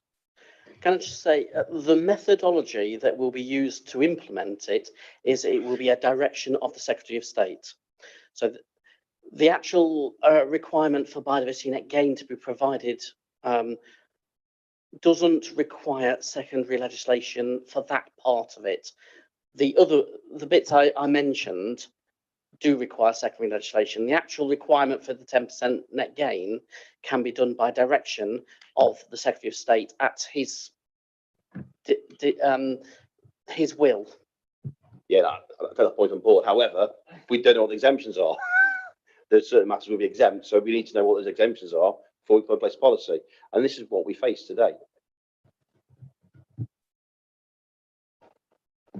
Thank you, Councillor. Are there any? Have we got any other questions about the rules or the legislation that's been explained to us tonight, Councillor Matthews? Thank you.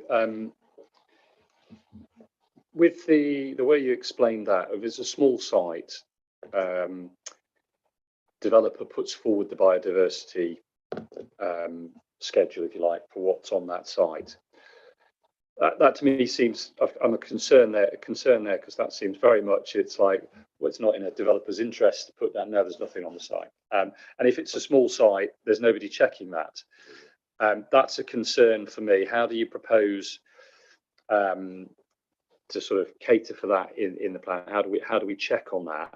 Secondly, with these and the bigger sites, and you wanting a feedback mechanism so that there are checks, how do we check up on that again? Because from what you're saying, it's very reliant on the site owners, whoever they happen to be at that 5-year, 10-year, 25-year point, remembering to do it.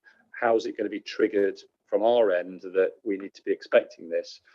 And thirdly, with developers, not necessarily if it's a particular site and that passes ownership, but I'm thinking more of a housing development such as we've got up at Ed Walton at the moment, where they put in lots and lots and lots of trees on the green land, but they were all dead.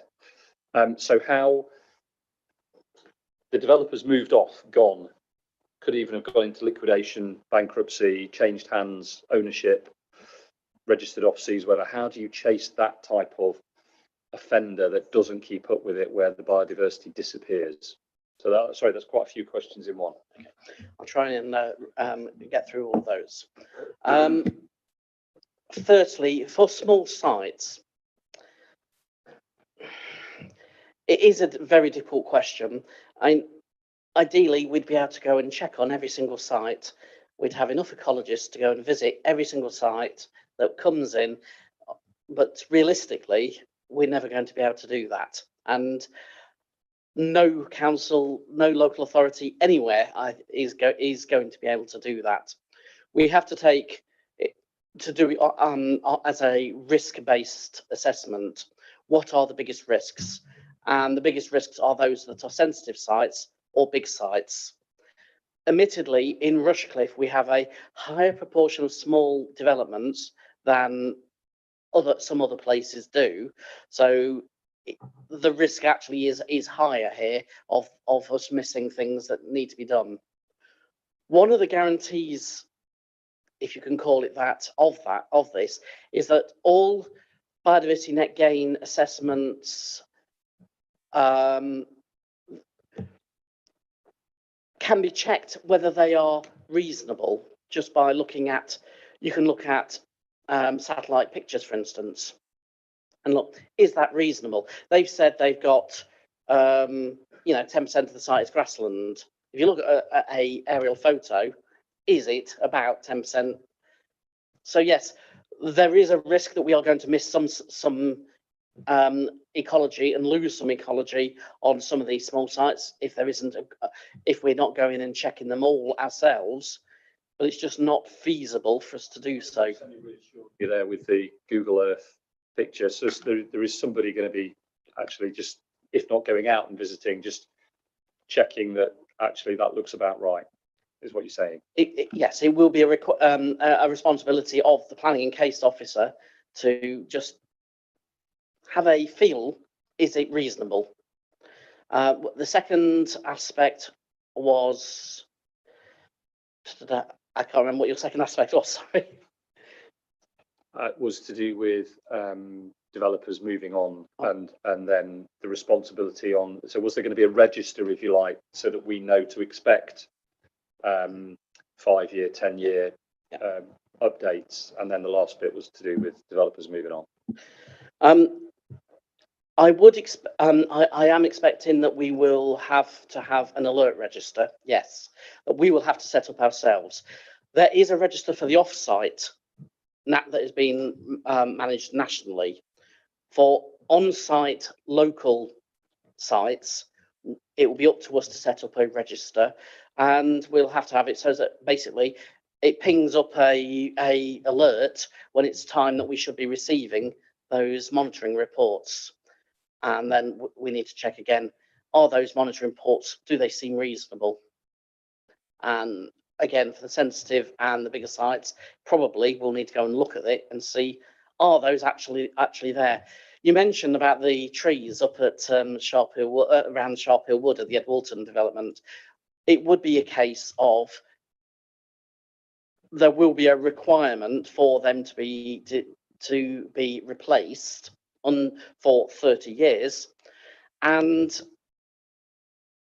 it might not be the developer who has to replace it, but there has to be a legal agreement and some form of indemnity to ensure that they can be replaced.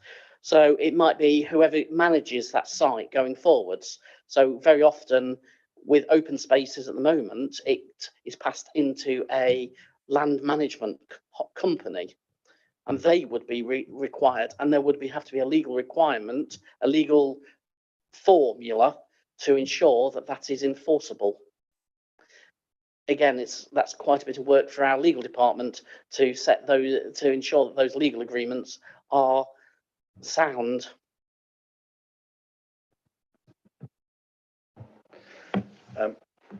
One question I have around the on-site, off-site, or last resort hierarchy. I don't think this comes under strategic significance, but is there any scope for, if it's going to be off-site, there being a preference for that being as near to the site as possible? What I didn't mention is the metric already has a calculation in there, so it has to be within the same area, but it's a wide area. It's not necessarily the local planning authority area. It can be Natural England have divided the country up into natural areas, and it has to be within those natural areas, or they get penalised again by getting less units. So no, we cannot insist under the legislation that it is local adjacent to the site, which is why I've come up with this system of strategic significance. Which we'll come on to when we've clarified these points. But Councillor Grocott. Thank you, Chair. Just picking up on Councillor Matthews' point a little bit, and the point you made about Bingham Town Council. In distinctive nature of Rushcliffe, there's a wide rural area, also many big houses with large gardens, which will also have much greater biodiversity than you get in urban areas as well, especially in the more rural parts of the borough. Parish and town councils, by their very nature, and perhaps due to the relative lack of strong officer guidance that they get, tend to veer into areas that aren't their responsibility. They have a responsibility. They do have a statutory right to be consulted on all planning applications. Is there a role for parish and town councils to pick up in terms of the monitoring, particularly on the small scale developments, over the 30-year period, and to have access to those registers, for example, to almost act as agents on the borough's behalf? And I know that many parish councils will welcome that responsibility as well. I see no reason why town and parish councils can't act in that role. A mechanism to do that we don't have at the moment, so that would need to be set up, and there would, I am there would need to be some discussion with the planning colleagues as to how that might actually work in practice, and they may see problems that I don't foresee on that. But I would think that getting local people to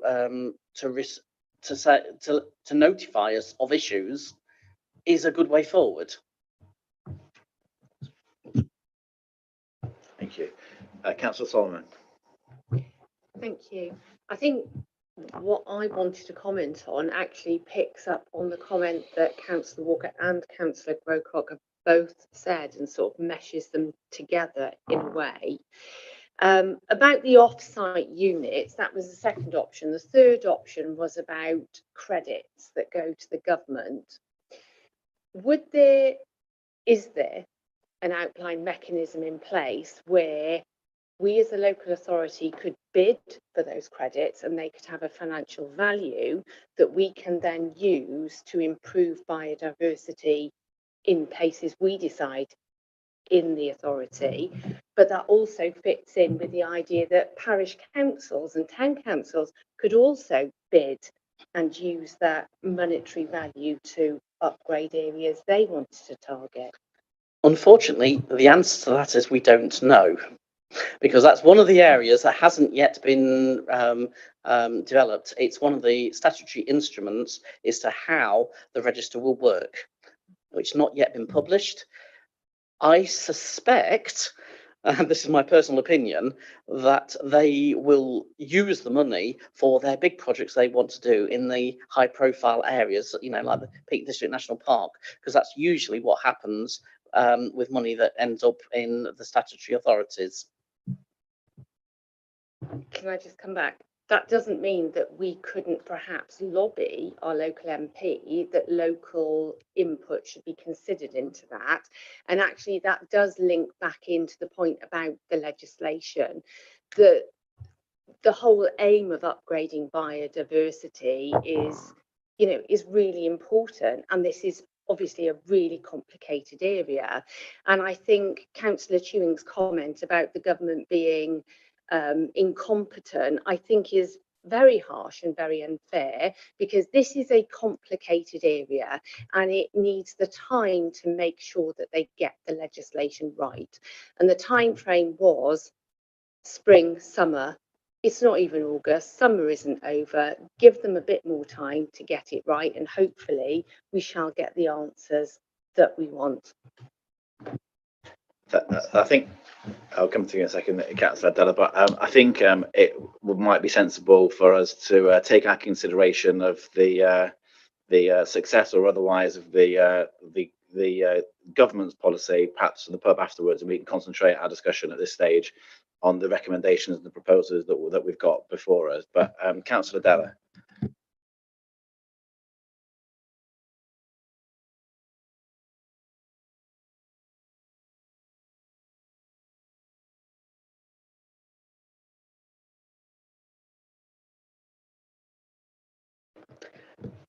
That's a very valid question, is on what will happen, how those off-site biodiversity sites will be provided. There is a business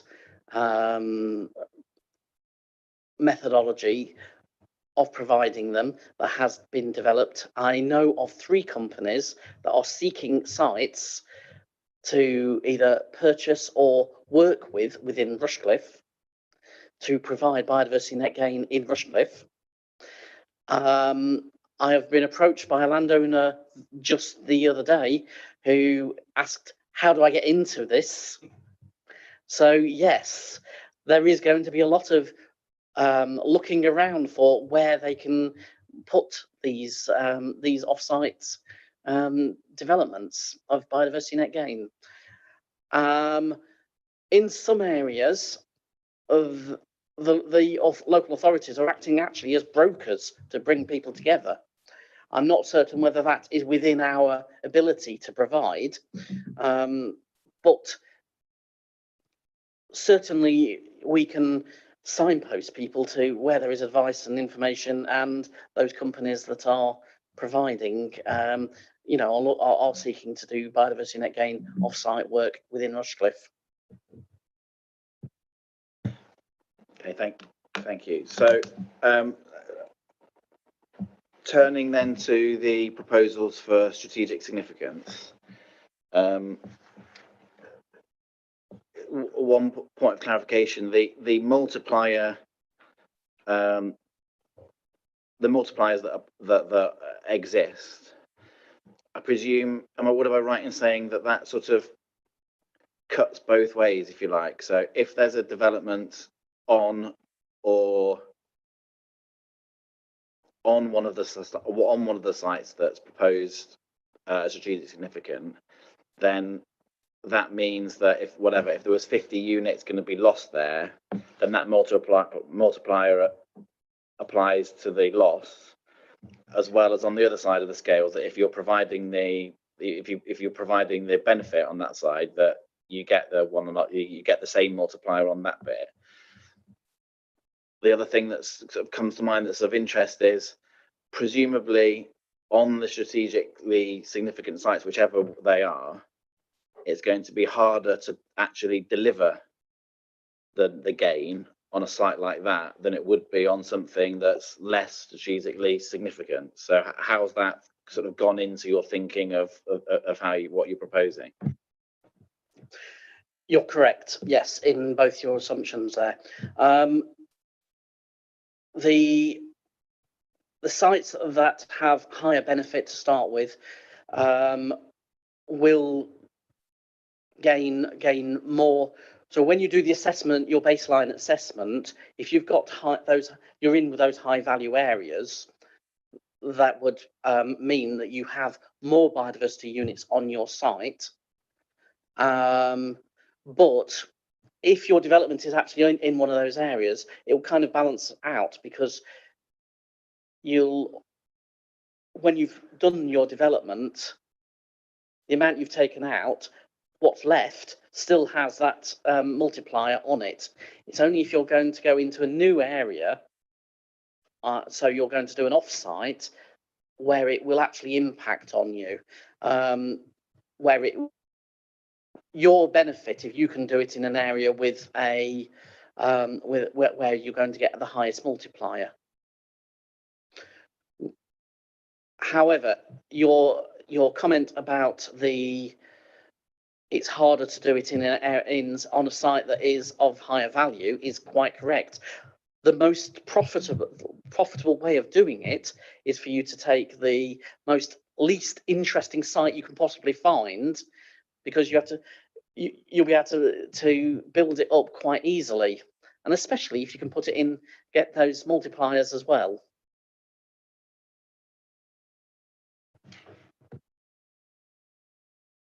Councillor Chewing. Thank you, Chair. Just to come back to the point, this does have relevance to obviously what we're debating today and discussing, because we need to look at, we've been asked to decide on a document that isn't complete, has so many variables that we don't know, and for no fault of our officers, it is due to the incompetence of the government. I will state that, because let's have a look. So the Environment Act 2021 received royal assent on the 9th of November 2021. Came law on that date. We are now on the 19th of July 2023. There's been a significant period of time. There's a statement that they're going to do X, Y, and Z in the spring/summer. Parliament recesses tomorrow. So how they're going to program that ahead into the summer, it comes back into the autumn. And we're working towards a date of November 2023, that's where the will is. But how can we put in place policy and procedures of council for those dates? Because it takes time to program through. We have to compile it, put it together, and obviously Mr. Phillips has done a great job trying to do that. Commend that. And for me, looking at section B, that's something I can agree with, because I think we've got detailed information there, which is the work that was in the times of Mr. Phillips. But the rest of it, we're stuck. We're stuck waiting for information. What are the exemptions? Who's the competent person? How are they going to grade this? How are they going to grade that? That's the detail that we need to put forward a policy. And it's sad that we're here as an authority to try and make a decision. Can we recommend this to Cabinet? For me, we can't. So we have to recognise where does it sit with? It doesn't sit with ourselves, it sits with the government. And that's what we need to consider today.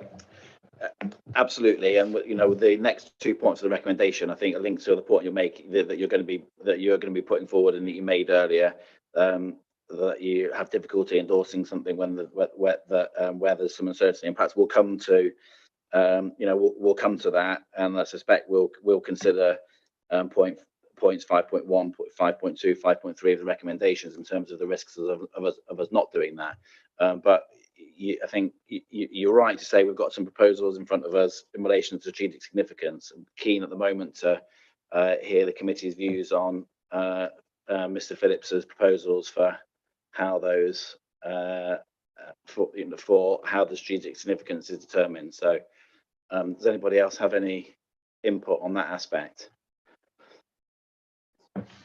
Councillor Butler. More of a question, really. I mean, the amount of work you've done on this is phenomenal, and I'm just wondering, in all of the background work you've done, have we had any experience of how other authorities are dealing with this, or are we perhaps way ahead of the game as far as we can be within the limitations? Locally, I think we are ahead of the game.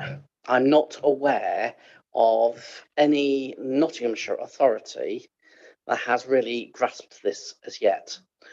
Across the country, there are other areas that are quite advanced on that, because they'd already been working on some of these issues prior to this legislation coming in. So the southwest of England and Warwickshire, as are examples, and Cambridge are examples of areas where they've done a lot of work on this.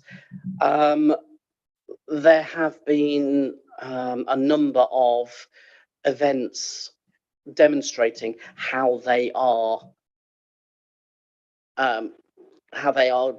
carrying out this work in their areas, and I've been following those very closely, and certainly I've taken some of the things that I think are the best ideas out of whatever they're doing. As I say, the best way of praising someone is to take their ideas, isn't it? So certainly I've used those whenever I can, but I'm not, as I say, I'm not aware of anything locally. I think we are in advance, partly because we're in the enviable position of having an ecologist in post, whereas most of the local authorities in the area don't have an ecologist to even start this process. Though they are now starting to recruit ecologists locally.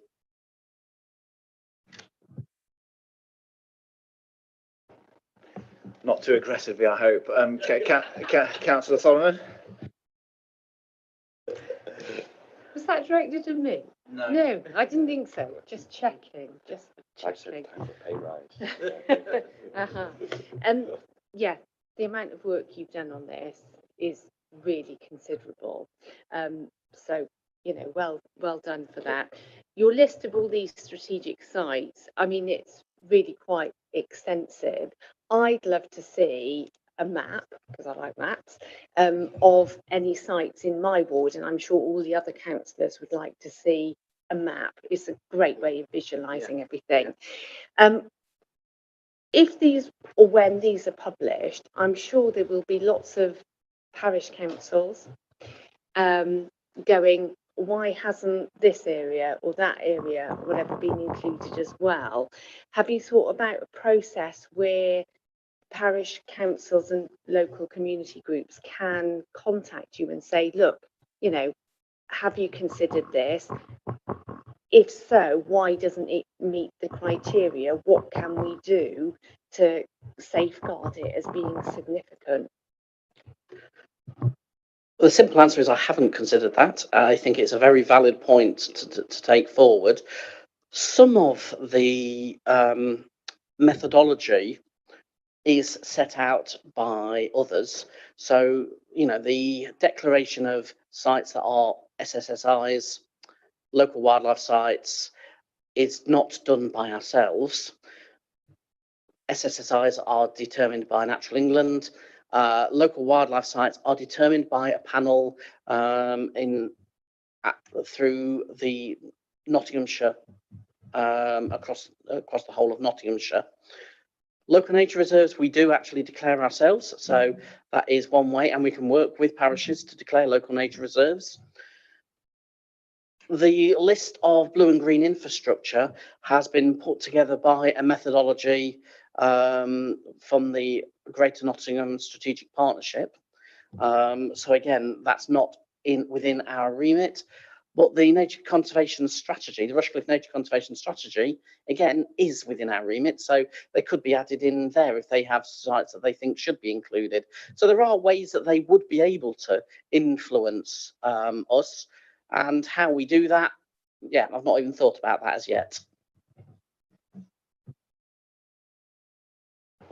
I can't see anybody else indicating to speak at the moment on the strategic significance bit. So perhaps if we turn to endorsing proposals for consideration, assessment, delivery, and monitoring of B&G and Rushcliffe. So I think we've heard from Councillor Chewings about concerns around how can we endorse it, bearing in mind so much is subject to change. So is there anything that you'd like to say to us around, well, what, are there any options other than what we've got before us today, or sit on our hands until we've got further, do nothing until we have further information? We do have the option to not do anything at this point in time.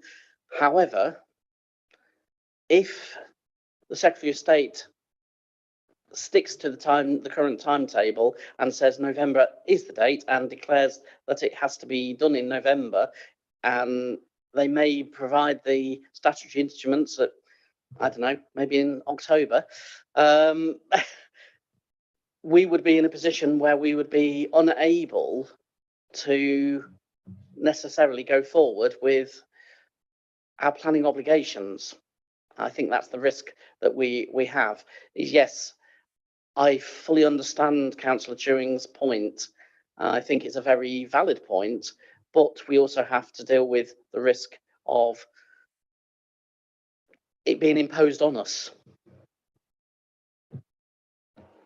Councillor Matthews. Thank you. I was just considering what Councillor Chewings had said in terms of, and I get that there are unknowns in this. However, I was just reading back through the recommendations, and the first one is to acquaint ourselves with the biodiversity net gain in planning rules and proposals, which we've done, albeit you've updated us that there are some unknowns that are going to come into the equation, which we've acquainted ourselves with, and the risks that are involved in that. So I don't have any problem in that first part of the recommendation. The second part, I think your proposals for how you go about assessing the significance and things you explain very well. And again, I have no problem agreeing that. And again, endorsing those proposals, again, I can't see what Councillor Chewings is actually, and I get that there are some risks, but I think they are risks rather than, and that has been articulated very well, and that doesn't stop me from being able to recommend to Cabinet that this is endorsed. That I get the what you're saying in terms of that it's subject to change, but then isn't everything. Anyone that's been involved in anything trying to get through government with secondary legislation knows that there is slippage, and sometimes that can be quite significant. But the intent is usually not changed. Councillor Butler. Yeah, picking up on that, rather like other decisions that the council make as a whole, recommendations, this, if we get this in place tonight, or recommend it tonight, and the Cabinet puts it in place, that's not necessarily the end, is it? I assume it could be varied and amended and as and when needs be. It's not absolutely, won't be absolutely set in stone forever, or 30 years or whatever. I would expect it to change, and until we've got all the detail, yeah, it has to be able to change. What we are told by government that once everything is in place, they expect it to stay in place for three years minimum, but then it is going to probably change further following that 3-year period. Councillor Chewings. Thank you, Chair. Just some clarity, really. think we're in agreement that we need a policy. There's no doubt about that. It's just whether the policy is where it needs to be. And obviously, sense of frustration from yourself, Mr. Phillips, obviously, you look at detail. So I suppose the question would be, for this to move forward with the government and where they're at or where they're not at, distracted with other matters,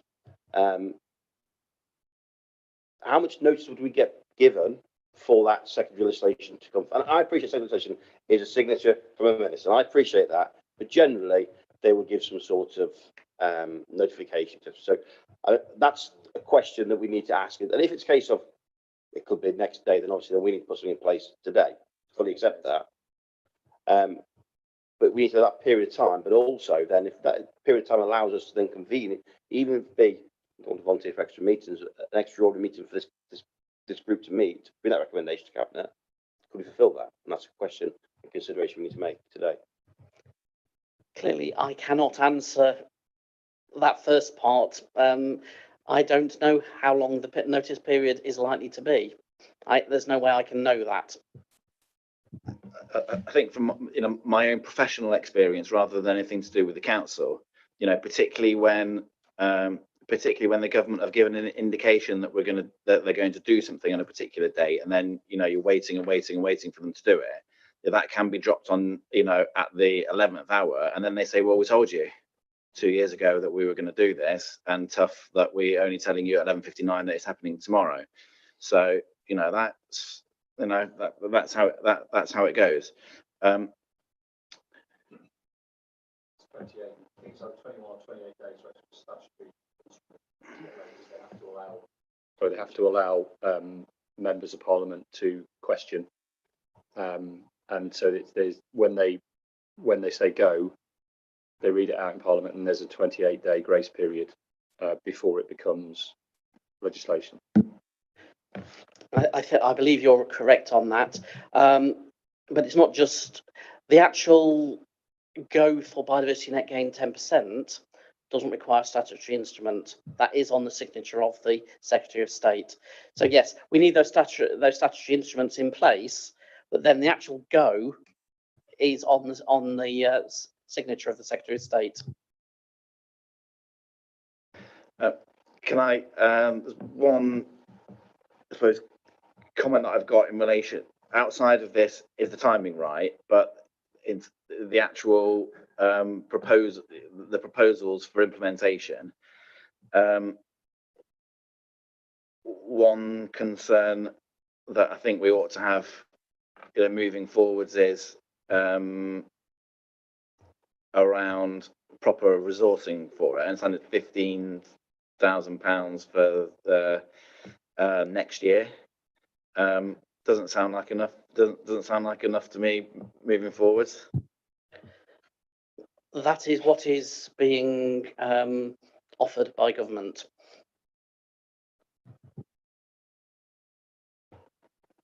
Councillor Jones, are you going to tell us that that's plenty?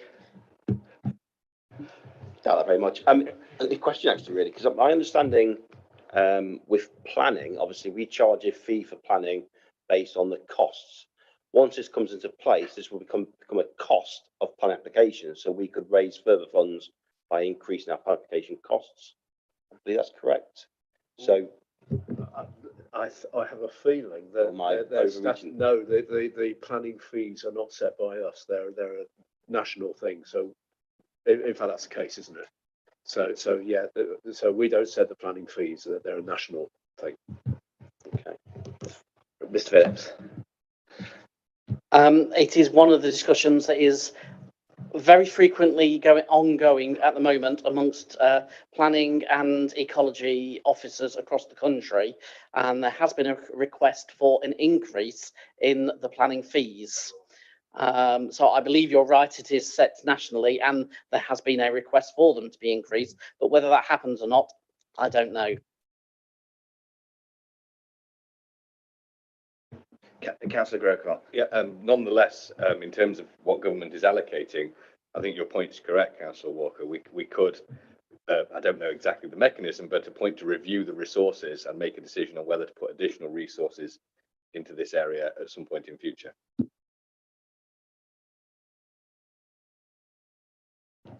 Yeah, Councillor Solomon. Costs are a very important consideration, and what that additional burden will be to the council going forward, and making sure we are well resourced enough that you can do what's required. But there's another side to it as well, which is the cost to the developer, and how significant that is going to be, and whether that will actually stop developments happening, because we want good developments and we need good developments happening to grow our economy. So is there a threat to that because of the additional costs and 30-year burden that goes with this? There has been some research done by Natural England before this was actually proposed and brought forward, and their conclusion was that it would not stop development, that would actually be a very minor cost compared to some of the other costs that they already have, such as, you know, affordable housing and schools and doctor surgeries and all of those kinds of things. Where we maybe have some say on this is if we just wanted to increase the percentage of biodiversity net gain that's provided beyond that 10%, we would need to carry out studies to show that it would be still viable. Having discussed this with my planning colleagues, we see the best way to do that would be within the next local plan that the Borough Council develops, and to get some research done as to what the impact would be on viability. And so that is something that we would probably look to do within the next local plan.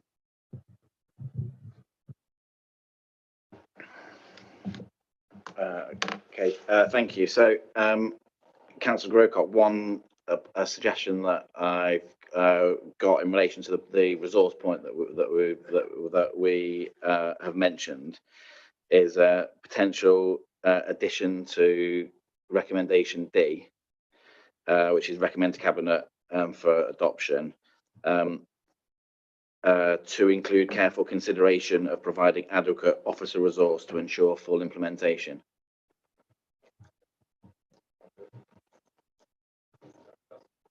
I'm nodding. Okay.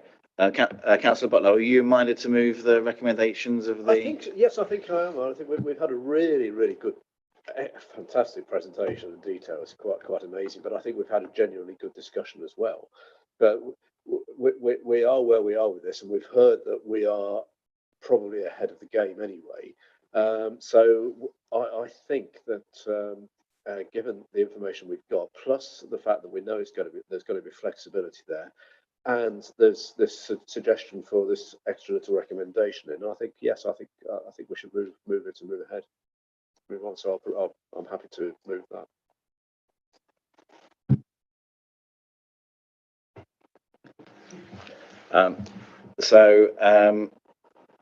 Yeah, I'll ask all those in favour of the Councillor Matthews is doing the honours there. So I ask all those in favour of the recommendation with that amendment that we mentioned earlier. Those in favour.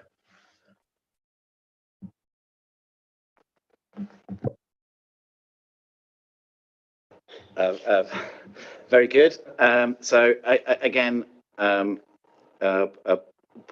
I think we're all, as you've heard, you know, we're all impressed, indebted to you for the work that you've done on this on behalf of, that you've done so far on this on behalf of the council.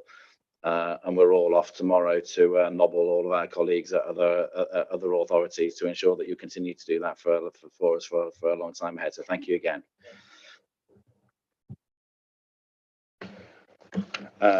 Okay, so we move on then to the work programme.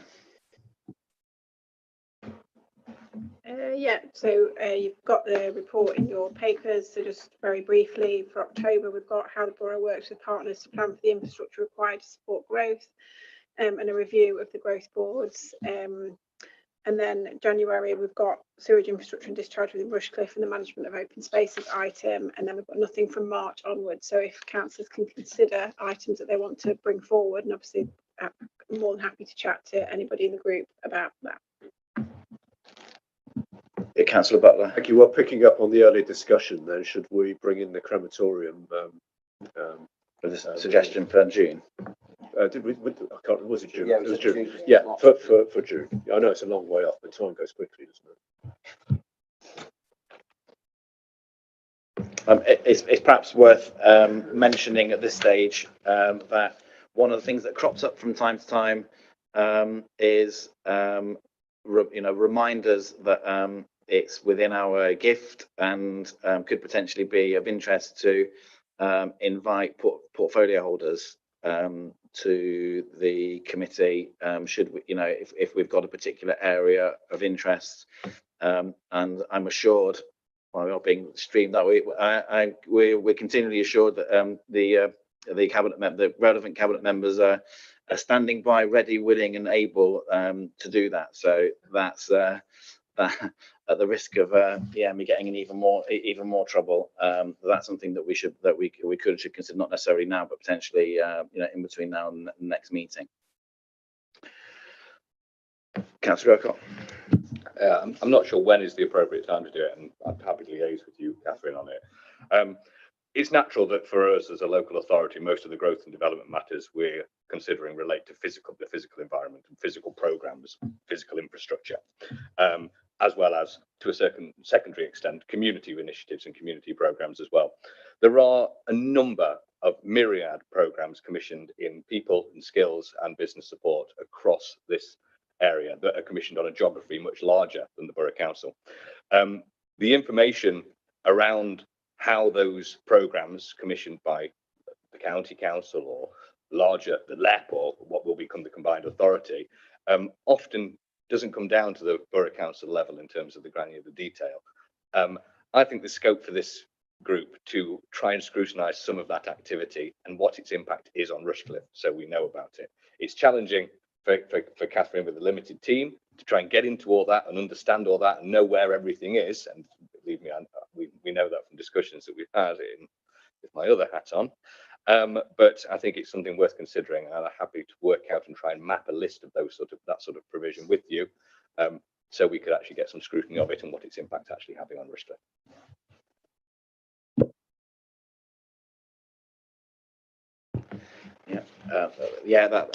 That sounds positive, Kat. And if not already acquainted, it sounds like you're going to become acquainted with our infamously exciting scrutiny matrix form, for that to be fed into the bureaucratic machine here. But I can't wait, Chair. Thank you. Well, there we are. It's something that we all it's a cross that we all have to bear. I know I sound like I'm getting excited. I'm not, but I'm just showing, because I've been around for a few years now. We have done that sort of thing in the past on this committee. We've had the likes of Severn Trent and other organisations specifically to update us as to what they're doing in Rushcliffe. So it's a while since we've done it, but yeah, I think it's a good idea. It's just not that I'm suggesting Severn Trent, but that was just an example of something we did in the past a few years ago.